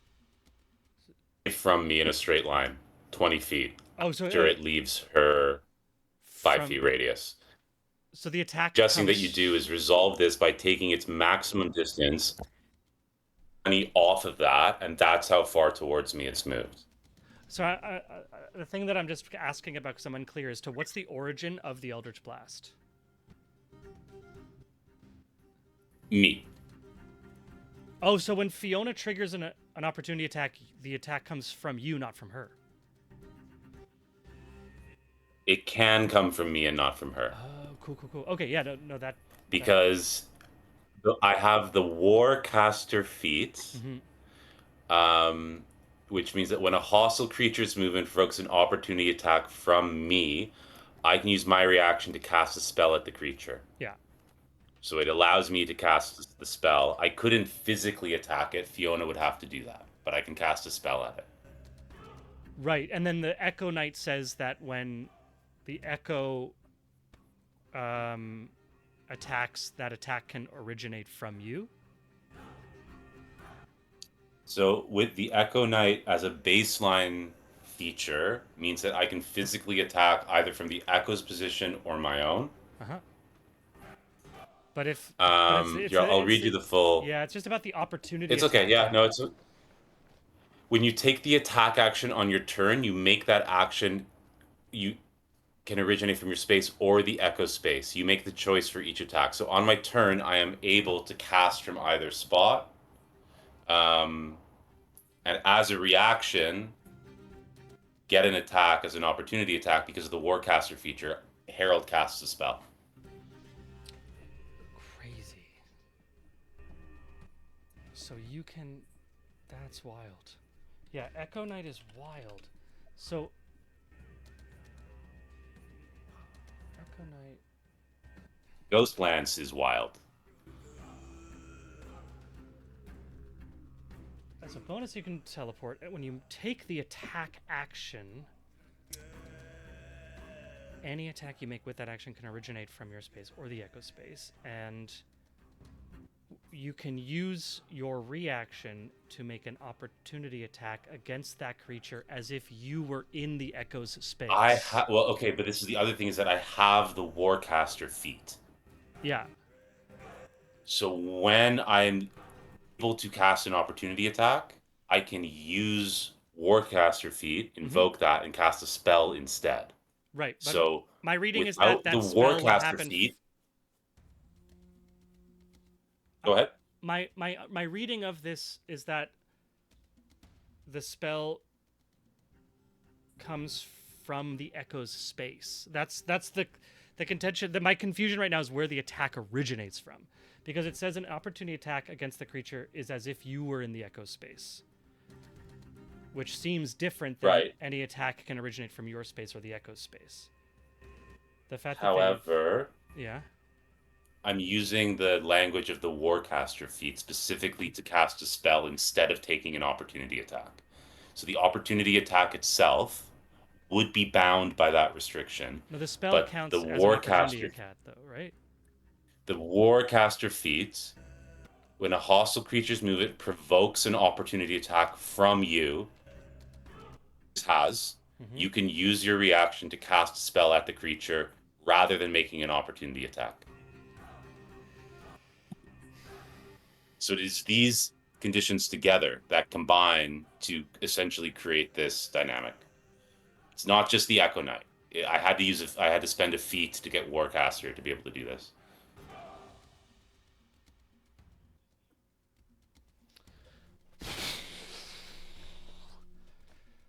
Crazy. Okay, so the opportunity attack is triggered from Fiona's location. You would normally take an opportunity attack from her space, but because of Warcaster, the opportunity attack becomes a spell. And you're saying that because it's a spell, it no longer originates from her. Because it says it's rather than making an opportunity attack, it's casting a spell. Yeah. Got you. I can, rather than making an opportunity attack, I can cast a spell. I'm given the opportunity attack by Fiona, and so instead of her slicing it up, Harold just casts a spell from where he is. Yeah. Crazy. Okay. This is these like layered systems that are like start to get really weird. Sorry. Okay. So that means yes. So because it's coming from you, it's minus 10 feet, right? Because it's 20 because it gets hit twice. 20 feet. I have 2 hits. Got you. So let me double check the movement then. So 20. So 5, 10, 15. Okay. So minus the 20 feet. This is the final location of this. Okay. How much damage was it again? It was 2 hits. 22 damage. 22 total. Awesome. Okay. Sorry how long that took. This is... It's okay. These systems. Okay. Awesome. So that's going to be that ooze's turn, leading us to Thad's turn. Or no, sorry. My bad. I had to... What?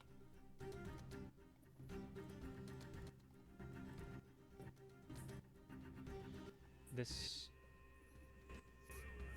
sorry. I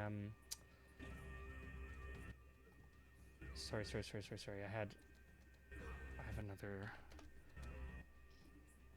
It's fine. Don't apologize.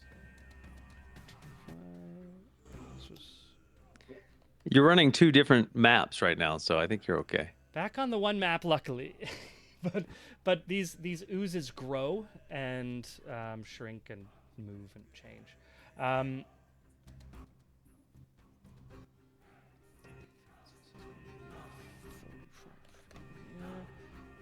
Cool. Okay, so now it is Thad's turn. My bad. Thad's turn.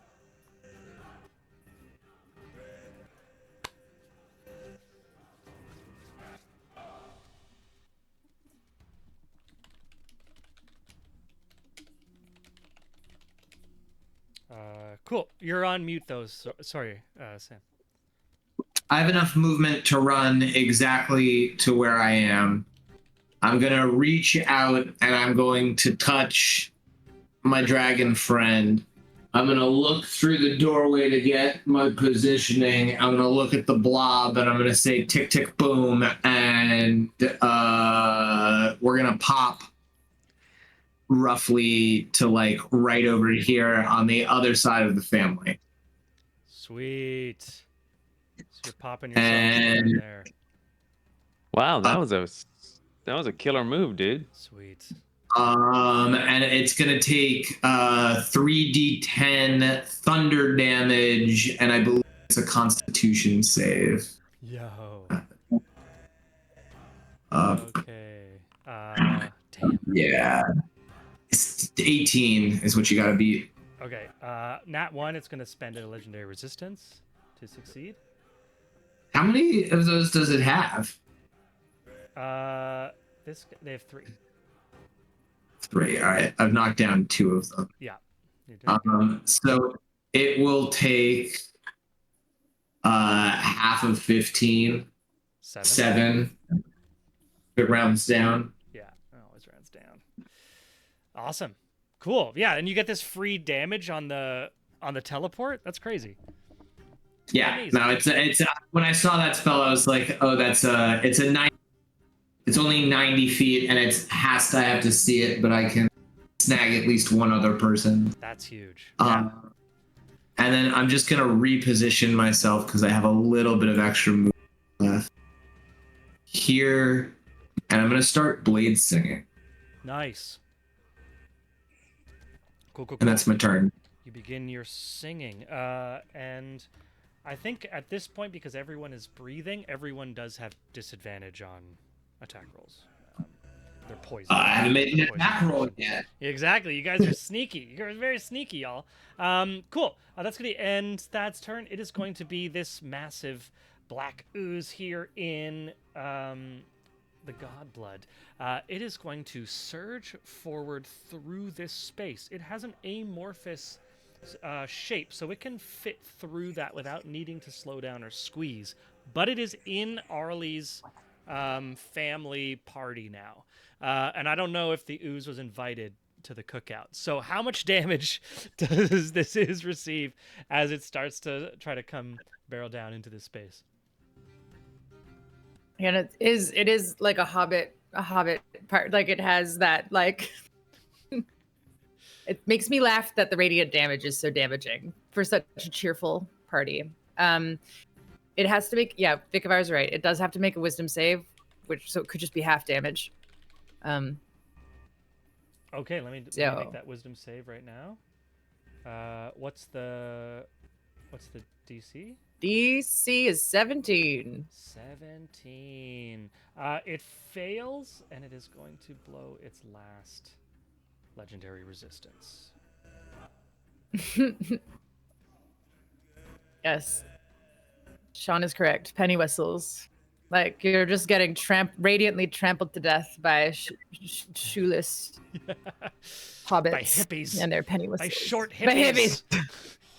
These short hippies. So it's going to take half damage because it used its last legendary resistance. How much damage is it going to take? All right. Do you want me to re-roll? Earlier in the game, 17 minutes ago, I accidentally rolled 26 radiant damage, but I'm happy to re-roll and do it live. Do it live. Screw it. We'll do it live. Live. All right. I will click the button. Where are you, button? Spirit Guardians. Attack. I'm clicking it. Cast. Roll. Oh, it's so dramatic how it throws all the dice on the ground. Yeah. Or the ground of my screen. Wow, I'm sleep deprived. 26. It's a lot of damage. It saves. Sure is. So it's 13. But that was its last expenditure of its legendary resistance. Incredible. That was for entering the space. Imagining this thing, like, just with this cacophonous, like, a brand new pair of brogues to rattle over stones. Right, no, the dogs on the rocky road to Calaman. 1, 2, 3, 4, 5. Hey. Amazing. Cool. It's going to sneak through. Can your magical flying quill take any damage? Or is it like immune? No, that's a Baldur's Gate thing. Cool. Okay, it's immune. It is going to make a pseudopod attack at you, Arlie. As it reaches through, squeezing through the that hole there. The quill just like goes into it, and as it's like coming around, it's reaching and grasping at you. It rolls a. Sorry, this is a. All right, I'm just clicking stuff. It rolls an 18 on the dice plus its modifier. which leads it to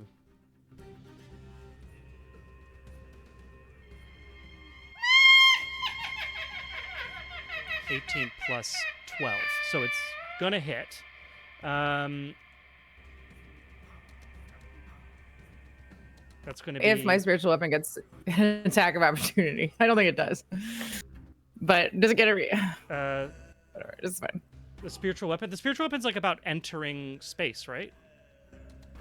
I think that it has to be on my turn, and it has to be a bonus action for it to do anything. So I don't think. I'm sorry. I was just trying to click I on see it to what you learn mean. about it. And it accidentally rolled damage. That's all. It doesn't. I think it doesn't matter that your guy just can like walk past it, and it will just be like, I'm busy writing. Yes, it's like Yeah. yeah, exactly. It's just like is moving forward and incredible. I am going to. I'm just looking at I'm at my damage screen here. 1d6 plus.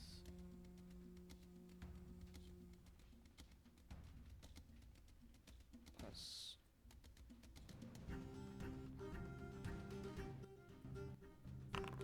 Because it's a spell, it can't react. And that is what is different. Baldur's Gate 3 treats it like a creature. Right, but it's not. Oh, disadvantage. Oh, Disadvantage hey, on the attack roll. Vicovar. Oh, we both just saw it, eh? Okay. Yeah. I love that. I just Sweet. need to- Sorry. No, it's great. I'm sorry, Vicovar. You shouldn't have to ask hello. We are listening. Hello? Is anyone listening? Hello? We're here. I don't know. We're Incredible. We don't have enough screams. With disadvantage, it still rolls very well. It rolls a 15 plus 12, 27. The damage is going to be...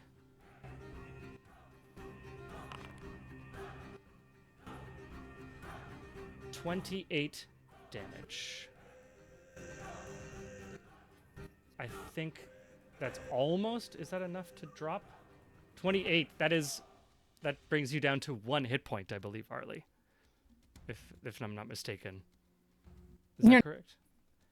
I mean, I'm not gonna do the math, but I believe in your ability. 29 minus 28. I think that's 1. I'm so tired. Arlie is 1 hit point. And it's gonna push through. So Arlie, you're gonna need to make a DC Concentration DC 14. concentration DC 14. Right, half. Keeping damage us taken. honest. Keeping us honest, Vicovar. Thank you. Hello, the rules. Hello.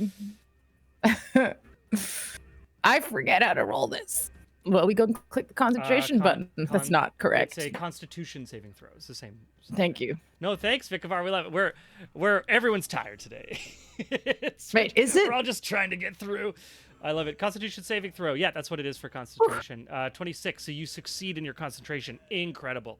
You are gonna have to give me a DC 20 Dex or Strength save as it tries to enter your space and engulf you. No, I'm around the corner. It can't fit through. Yeah, it can. It has amorphous shape. It can move through a space as narrow as 1 inch wide without squeezing. So it just pours through that 5-foot gap. What am I doing? Strength or what? Strength or It Dex? was here, so 5, 10, 15, 20. Strength or Dex, DC 20. It's not going to go well. Save, so 13. Okay, with a 13, you are going to be engulfed. You're going to take enough damage to be downed. Because you are at Cool. 1 hit point. No, the party, now- the spiritual guardian. You are now downed at inside. I think also you lose concentration because you've been downed. Yes. That's right. So Spirit Guardians go away. It has 50 movement, so it is going to continue forward, and I'm going to need a saving throw from both Thad and Aelric as it continues rushing forward. I am using a superiority dice, and I am using the feat. Oh, important dice. No, I don't have. Never mind. I don't have anything good. Continue. Carry on. I'm using the muting myself. maneuver. I'm using the maneuver brace. It's a reaction. Oh, cool. Okay. Does that give you a bonus to like the save? No, it actually creates an attack as it tries to lumber towards me. Oh, cool. Yeah. Awesome. So it's going to be Thad and Aelric. So yeah, why don't you give me that roll? It's you get to attack basically as it Okay. enters your space, Aelric. Yeah, I get to roll a superiority dice first, though. Is it a saving throw or is it a strength or acrobatics check? For me or It's for a him? saving throw. For me. It's a saving throw. It's a saving Yeah, it's throw. the same. Strength or dex? Your choice. Where are my superiority die? Oh, and at your level now. Well, there's a die 10. I know it, so I'm just going to roll it. I'll keep track of it later. Great, so we'll get 9.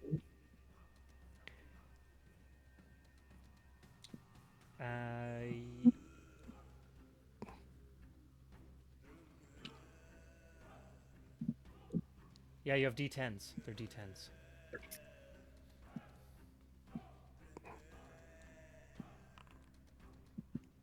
So an 18 hits.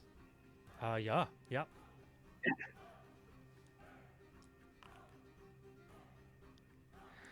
All right. Do I get to add my superiority die to that thing? Usually Let's you see do. here. Yep. 16 damage total. Sweet. Now I'll make my saving throw. Cool. It's a strength or either one, strength or dex. Either one. Is that yeah. what it is? Strength or dex. Ooh. 23. Nice. Aelric succeeds. Thad, do I see a 7? Is that right? Was that yours? Rough. Okay. So, Aelric, you are able, with the strength, you're able to, like, force yourself, push yourself back against it. It pushes you 5 feet back. Thad and Arlie are now engulfed. Thad, on being... The gods have spoken! Oh! That's for Thad. Thad, you get to roll again. Mm-hmm.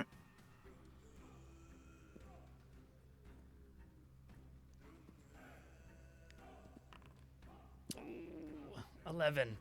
Okay. That's going to be 35 acid damage. 35? All right. 20 minus 30 or 50 minus 35 is 15. 15. Do I take damage at the start of my turn too?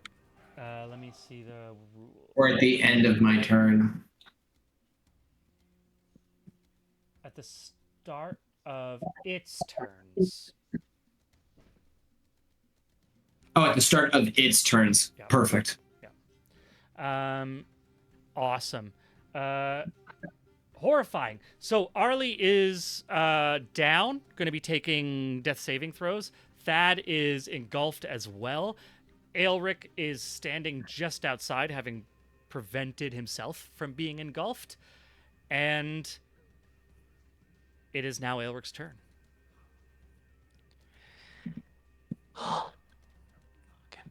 Okay. All right. Fantastic. I do not feel good about these odds. I will... I'll say Aelric. I will Yeah. say, give me a straight wisdom ability check. And this will be a DC 14. All right. You know it's a wisdom thing. It's not gonna work for me. You never know. But bless you. You I never know. appreciate the opportunity, man. What do we got? 13. So close. So close. So close. Okay. So close. Yeah. You just saw your two friends get engulfed. Yeah, I sure did. Fantastic. Okay.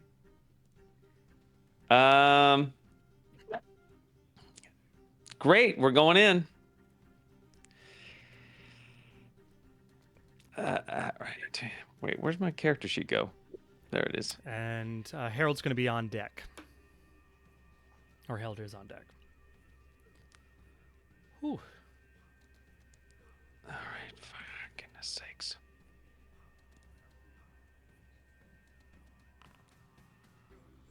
a hit. Yep. Palpable hit. Yep. 15. Hits.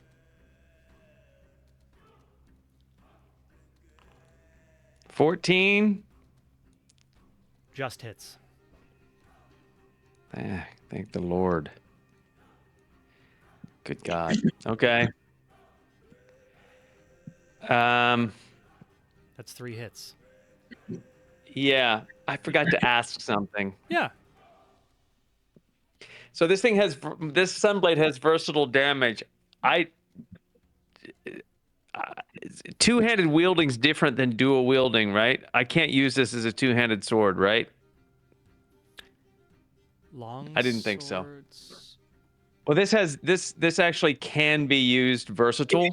Well, if it's versatile, you can use both of your hands to swing it to do versatile damage instead of hitting with both. But then I think that you would lose whatever.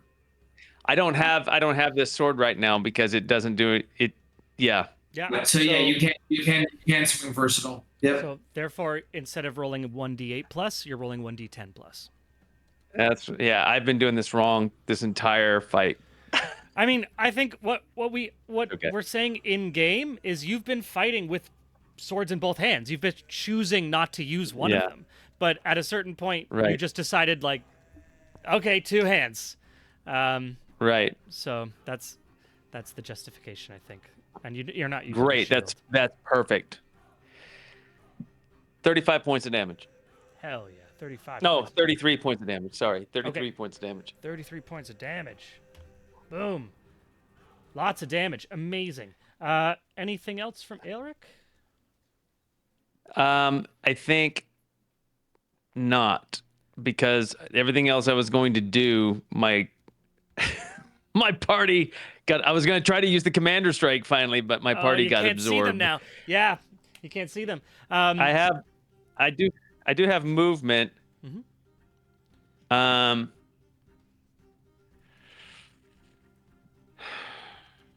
Shit. I don't know what to do with that. You can also call out if you want, of course. Yeah. God dang it. Yeah, I guess Aelric will just call out their names. He'll just be like, Arlie! Thad! At the top of his lungs. Cool. Awesome. As he's hitting. As you're hitting, you're slashing. It's like cutting through water. It's like there's bubbles as the sunblade cuts through, and like black. It's already black, but you can see it kind of losing its sheen and turning more kind of that opaque gray and blackness before it closes over itself. Yeah. What was the question there? I have a question. Could he try to them out? He could try. It would be like an action, yeah. He's used his actions for attack, but certainly. Oh, yeah. Okay. Cool. That's going to be Aelric's turn. The 3 have remained together all session. Now, unfortunately, just 2 of them are inside a giant black ooze thing. But still friends, always together. We're going to move north into this ventricle here, or I'm not a biologist. And Harold, it is your turn. It is dark. It is, what would you call? What's an ugly word for bad air? I can't think of it. My internal thesaurus has run out of energy. Harold, what would you like to do on your turn? Okay. So what I would like to do is, I'm gonna just keep blasting this thing.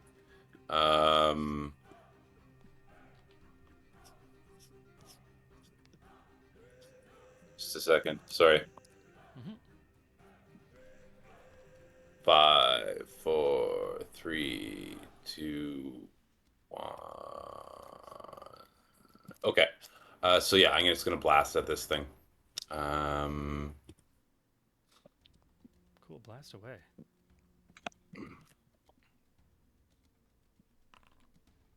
Seven misses, 23 hits, 17 hits. Yep.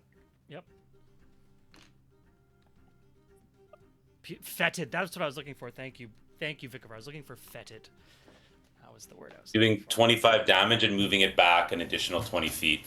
Oh, nice. Boom, boom, back against the wall again.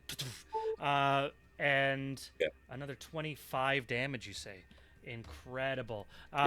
It is up against the wall. As it goes up against the wall, like, it's lost a huge amount of its cohesion. You see, like, gaps and bubbles as it's, like, struggling to reform itself. It is now strands, almost like putty that's been stretched out. Incredible. Those are your attacks. Okay.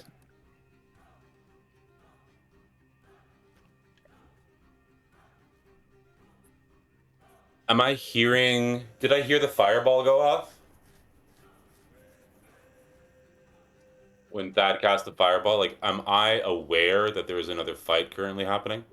You would have heard the thunder damage. You would have heard. That's described as a really big boom. As I actually think that there might even be a rule of sound travel. Awesome. Yeah. So. 4, so 5, you would have to 6 feet of movement.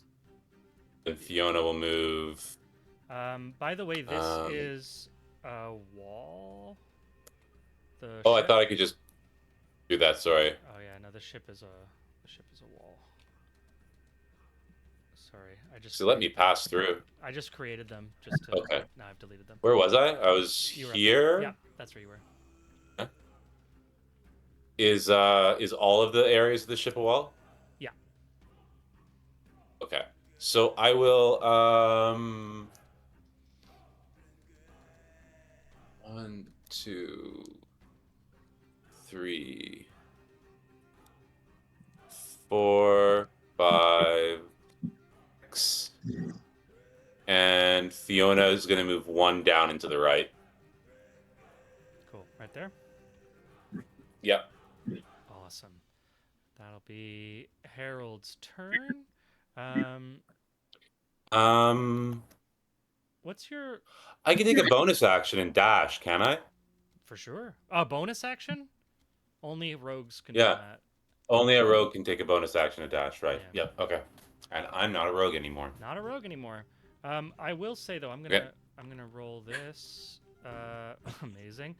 So Harold, in your position, I will say because it has very bad natural stealth, you can see up 45 feet on the wall. Another large slime sitting there on the wall. There's another slime? Yes.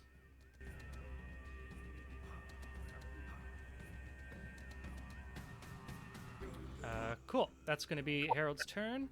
Arlie, we're going to need a death saving throw from you.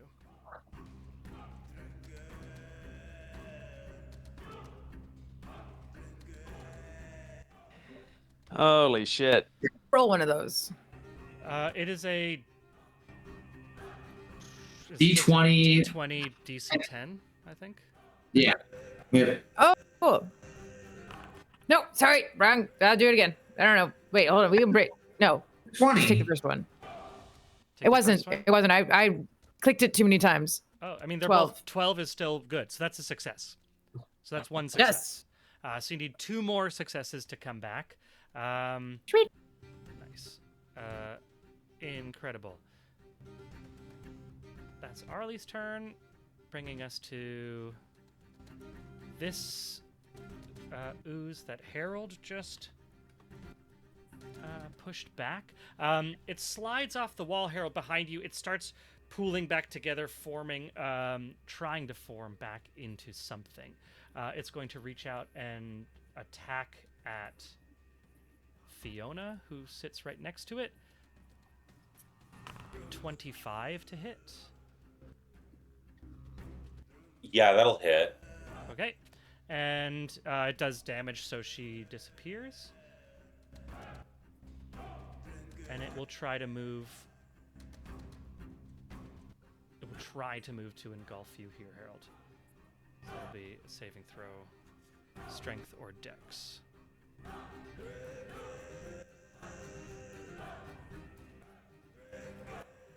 Sorry, what do I need to do? DC 20 strength or dex saving throw.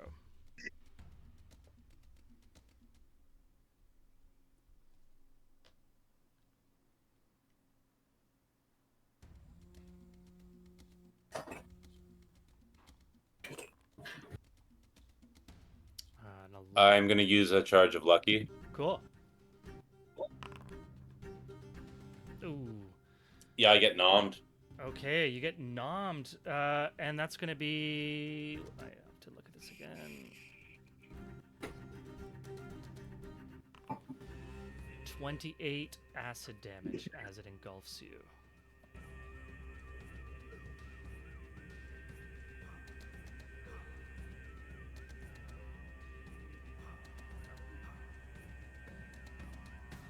Okay.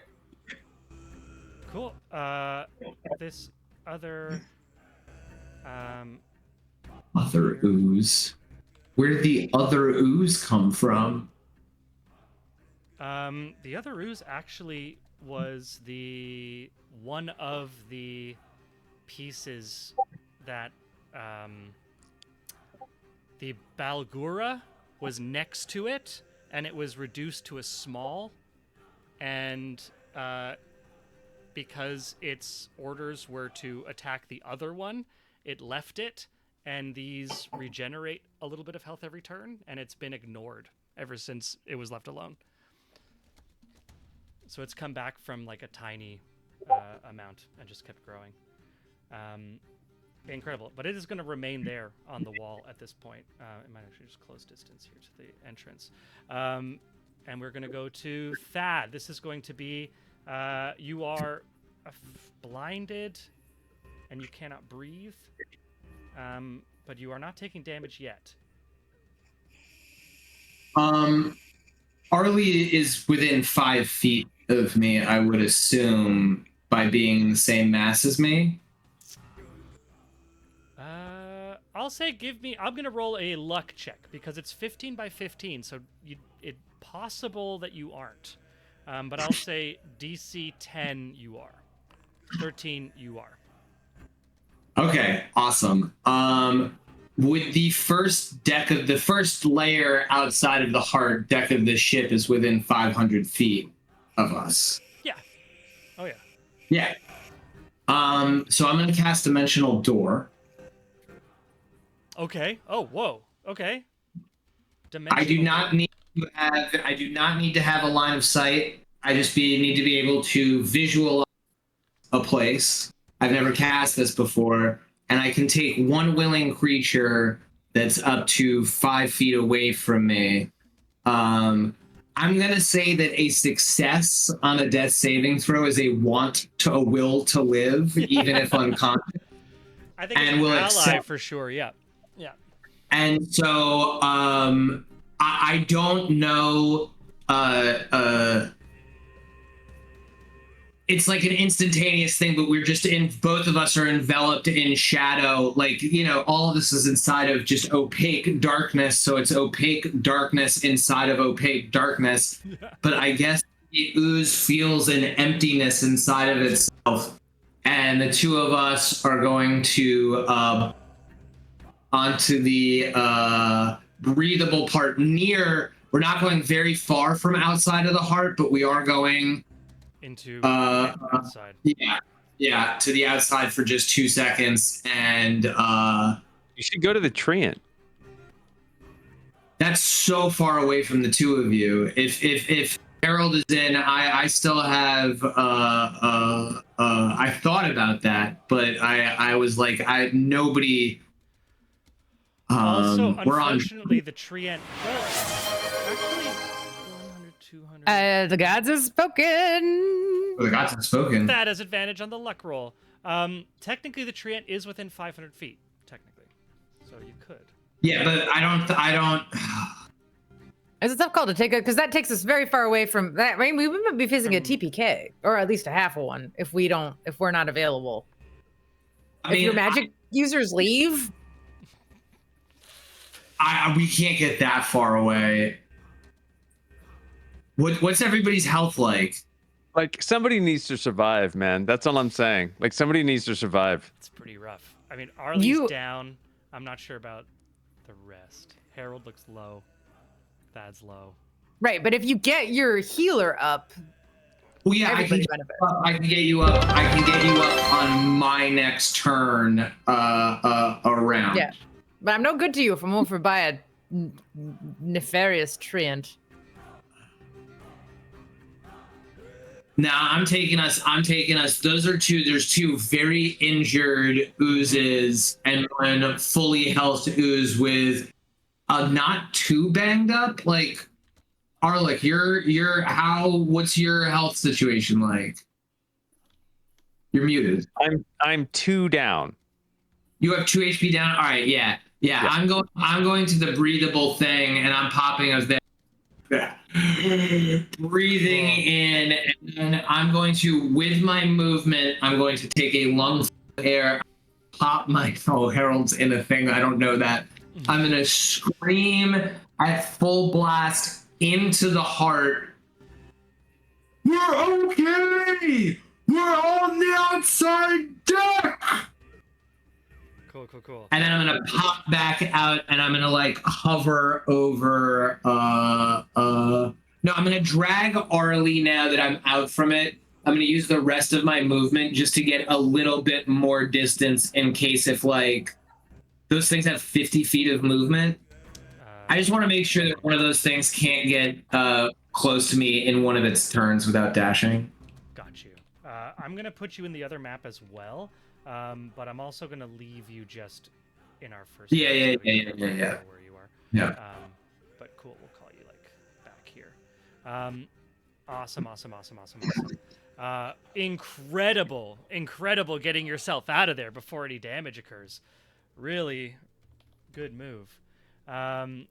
Unfortunately, that leave. Oh, does Little Bubo come with you? Little Bubo's, I guess, just left outside, or? I guess it depends on what you think happened to Little Bubo when Thad got enveloped. If Little Bubo wasn't with Thad, let's do a quick saving throw. See if a Little Bubo was able to stay out or not. Oh god, I don't even have my little hawk. I don't even know my little hawk. It's Dexterity 13 is the stat for Little Bubo.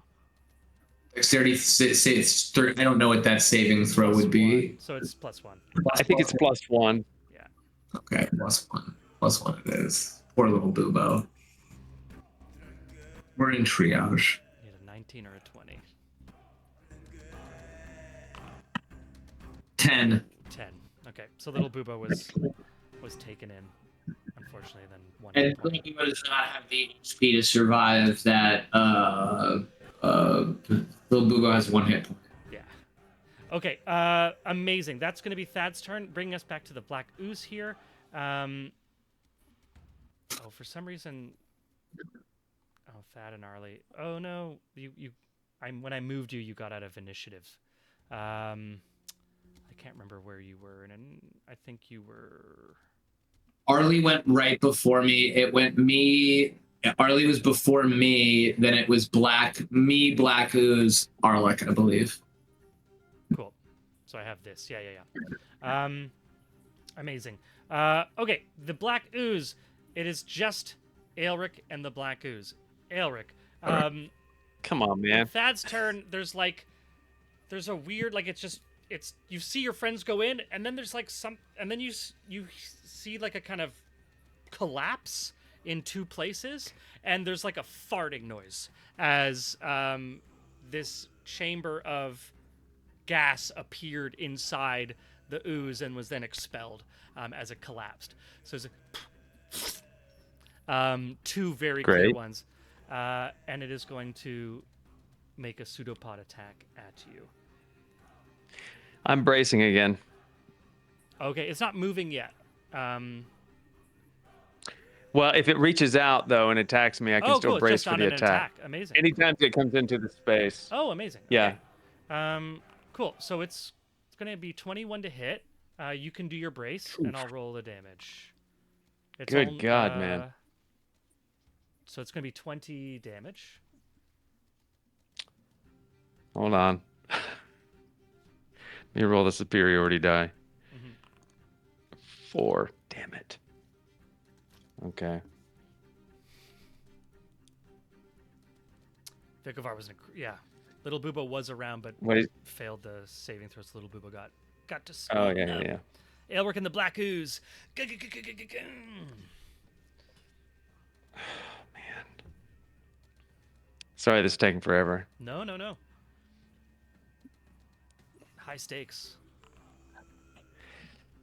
20 points of damage. Oh, nice. Okay. Dangerous. Amazing. And then you already captured the. So I have damage. to save now, or what's happening? It just attacked you for 20. Now it's going to move and try to fill your space. So that's going to be the saving throw. Okay.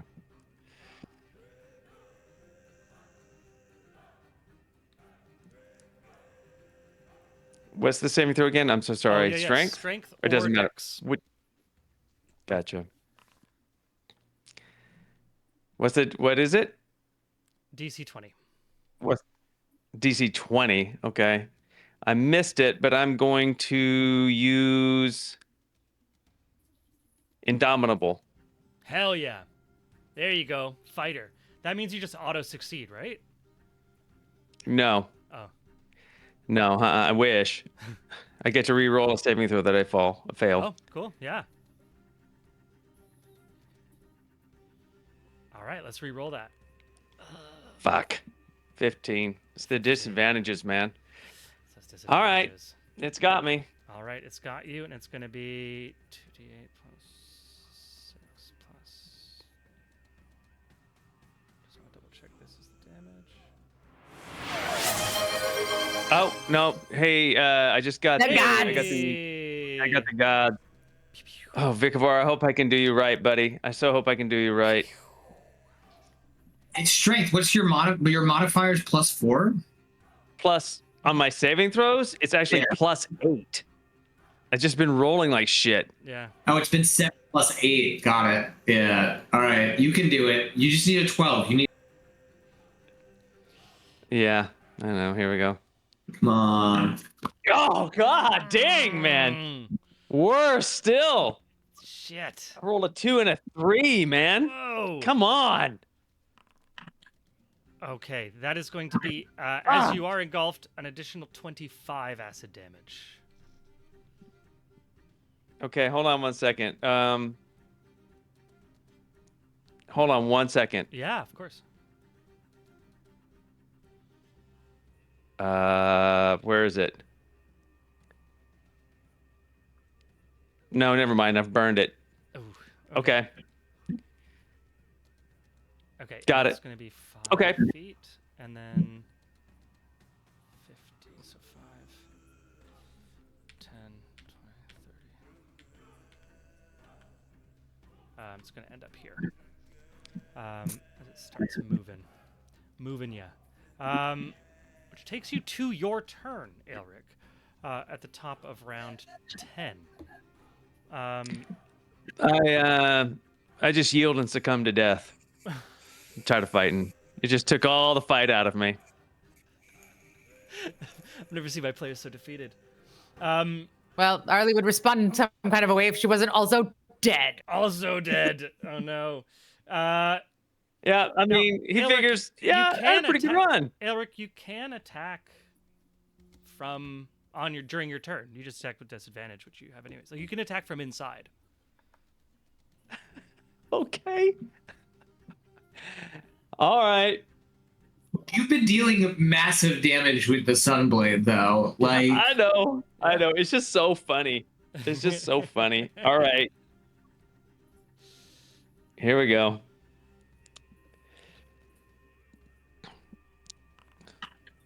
$17. What was that shit? Oh, I didn't know I needed a 20 to avoid it. And then Hits. 18, Hits. 24.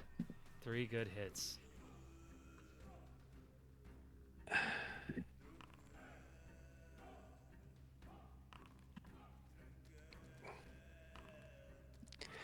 $34 points of damage. Crazy. Big damage. Big damage. Amazing. Okay, hold on. Yeah. Hold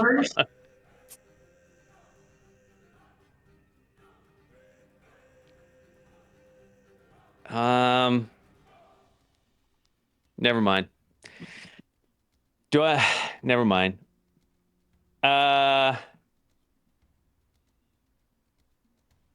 Yeah, I don't. I was gonna.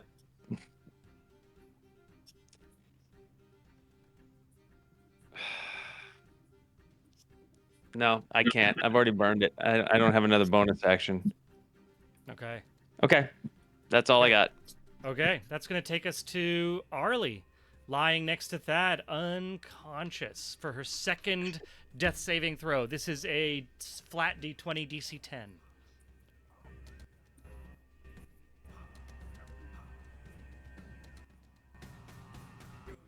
I need a hotkey for unmute. Oh! Ooh, with a 6, that's a fail. Nasty. One fail, one success. 1 and 1. Oh, there you got an advantage. Someone Lord. named K_E_E. I'll keep going. But yeah, give me another Someone roll. who Someone who clearly isn't playing the game with us. Oh, 17. Amazing. My That's gosh. 2 successes. 1 success away from coming back. Incredible. That's going to bring us to Harold's turn. Inside this ooze, and you don't take any damage until it's next. Yeah, turn. I'll take the only action I can take, which is... Do I get a save to escape or anything, or no? No. No, okay. So the only action I can take is to use Second Wind. So I'll use that and get some hit points on me. Cool. I get 9 more hit points. Cool. And that's my turn. Oh, because you can only make Fiona appear where you can see? Yeah. Cool. I mean, let me double check that, but I'm pretty sure that was why I couldn't get it the last time around. Yeah, occupied space you can see. Yeah, within. Yeah. Okay, that's going to bring us to... you could actually attack from your... Like, you could have... Because you can attack from within. I mean, I'll try, but I thought I was It's just incapacitated. No, it's restrained. So you're just... I'm it's just restrained. disadvantage. Do I attack at disadvantage? Yeah, but you still could attack. This is the creature that... This is the one that, like, you almost tore apart by popping against the wall. And then it rushed back after you as you tried to get past it. So it's very low hit points. Okay. So here's a fun question. Mhm. Can I attack myself? Yes, I think. What are you trying to do?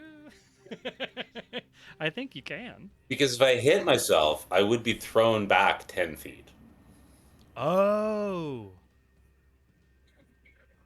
Yeah, that makes sense. You'd have to hit your... It'll gobble AC. I'm just going to try to kill it. It'll gobble you next turn. So yeah. I'll just try to kill it. Okay. Neat idea. Okay, so with disadvantage, I'll just roll this thing twice each time. So, that's yeah. So 7 misses Yep. with an 8 hit. No.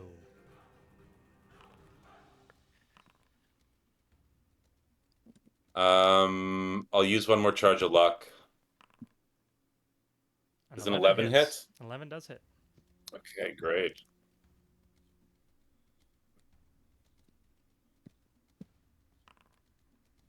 $13 damage. 13 damage. It is down to less than 10 hit points. And that's going to be your turn. Anything else? I don't have anything else. Okay.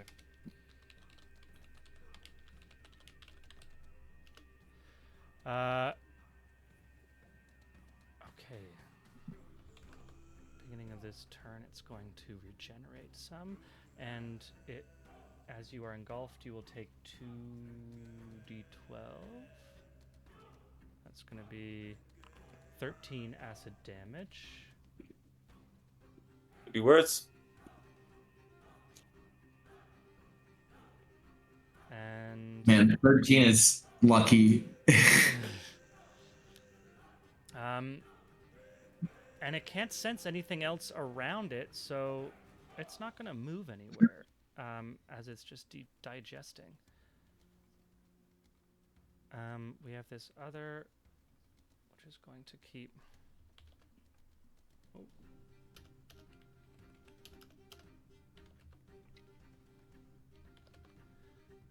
And that'll bring us back to Thad.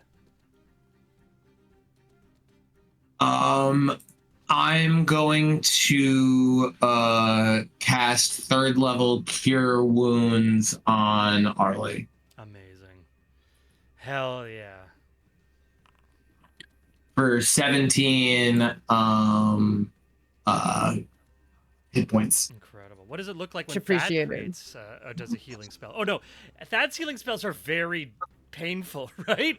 So, so I think Arlie comes back like it's like rug burn, I guess, almost, or like it's the pain that brings you back out of the liminal space between life and death, Arlie, as opposed to like a lovely magical like waking up with a breath of fresh air. It's like no, it's pain that draws your consciousness out of oblivion back into your body. You do feel better after the hurt. Like it's not like a lingering pain other than the wounds that it couldn't heal for you to be at 17 life. But parts of you do feel better after that sensation of pain. That's not what I do, is it? It doesn't. That's awful. Oh God, thank you. Amazing. Arlie, you are just outside of the heart, so outside of the poisonous air. You don't have the poisoned condition. I have you placed just on the edge of the map there, just so we're on the same space. I can see that. But you can choose to re-enter the heart if you'd like, or do whatever you choose to do. You are prone, though. Well, if I'm prone, is it like my bad? 2.5? It's not your turn though. My bad. I'm Still an initiative. I'm sorry. be like, I'm gonna turn to you. I'm gonna be like, I need healing, and then I need you to, if you can drop the family again, we need to drop the family on the one that has Orlick. But heal me, and then I'll go in first. We can do both of these things, but help me up. I love it. No, I don't want you getting super close just yet. And I'm gonna dart, and I want to stay. I'm gonna end my turn still being in breathable air, so I can cast one spell before I hold my breath, and then duck back in on my next turn. Cool. So you'll cast the spell in the next turn. Yeah. So I assume that if I'm still in breathable air, I could cast, hold my breath, and then run back in, right? Yeah. Okay. So I'm just gonna stand right. There's nothing else fam. So I'm just going to stay in the breathable air for a second longer. Cool. Amazing. That's gonna finish Thad's turn. Arlie is up. Incredible. Sorry, Arlie. I was just so excited with you being up. I forgot that we have like an initiative order and stuff. We go back to the thing that Aelric is currently inside of, which is going to deal 18 acid damage to Aelric as it burns. I'm going to be using skins. my reactive resistance. Oh, cool. Yeah, for acid? To any element. Yeah, acid. Yeah, so yeah, that's yeah. halved. Hell yeah. So 9 damage. Well done. Sweet. And that's going to be its turn, which will take us to the top of round 10, but we are pretty late in the night, so I'm going to say we're going to close the session for tonight. We're on the edge of Good something God. either going very well and pulling success out of the jaws of defeat, or hopefully not. Things could get bad, and I don't want that to happen at the end of our session. So this has been incredible. Any last things that anyone wants to say or do or prep or? What's your HP at right now? Me? I'm good. I mean, I'm at 81. Harold, you're fine. You're close to death. Harold, like less than 25. All right. Hopefully you can kill it next round. I can kill it next round if you can survive the acid damage, but we might be doing triage on you as we clear through. All right. New game. All right. Wild. Oh, it's just a side boss. This is just a little pre-boss. I thought you all had killed I did not realize that we still had 2 more bodies on the other side. Yeah, they're dangerous. But to be fair, this is like the first time you've had a kind of non-typical enemy type that's like not a humanoid standard. Well, yeah, the aboleth was a little. The aboleth. Oh yeah, that's true.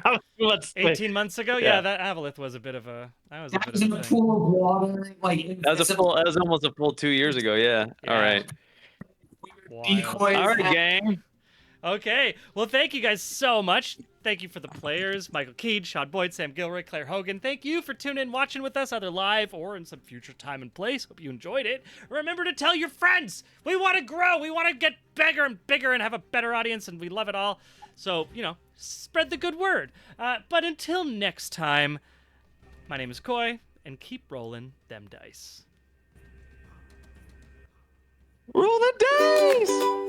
Holy shit.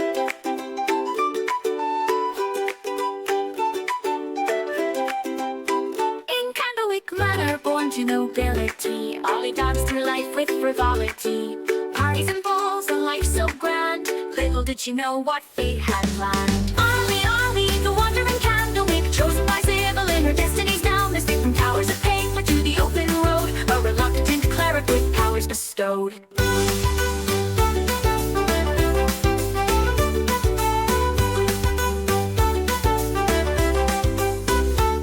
From luxury, thrust into robes, surrounded by tomes and dusty old globes. But Ollie's mind, sharp as a tack, mastered the legalese others did lack. Contracts and bylaws, she knew them all. Her litigious prowess made bureaucrats fall. In mazes of paperwork, she'd find a way to bend the rules and save the day. A holy symbol in a divine dream.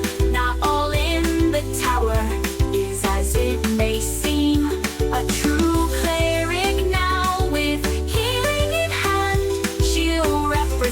the tower across the land. But Ollie sees more than meets the eye. All timelines at once, futures that fly, past, present.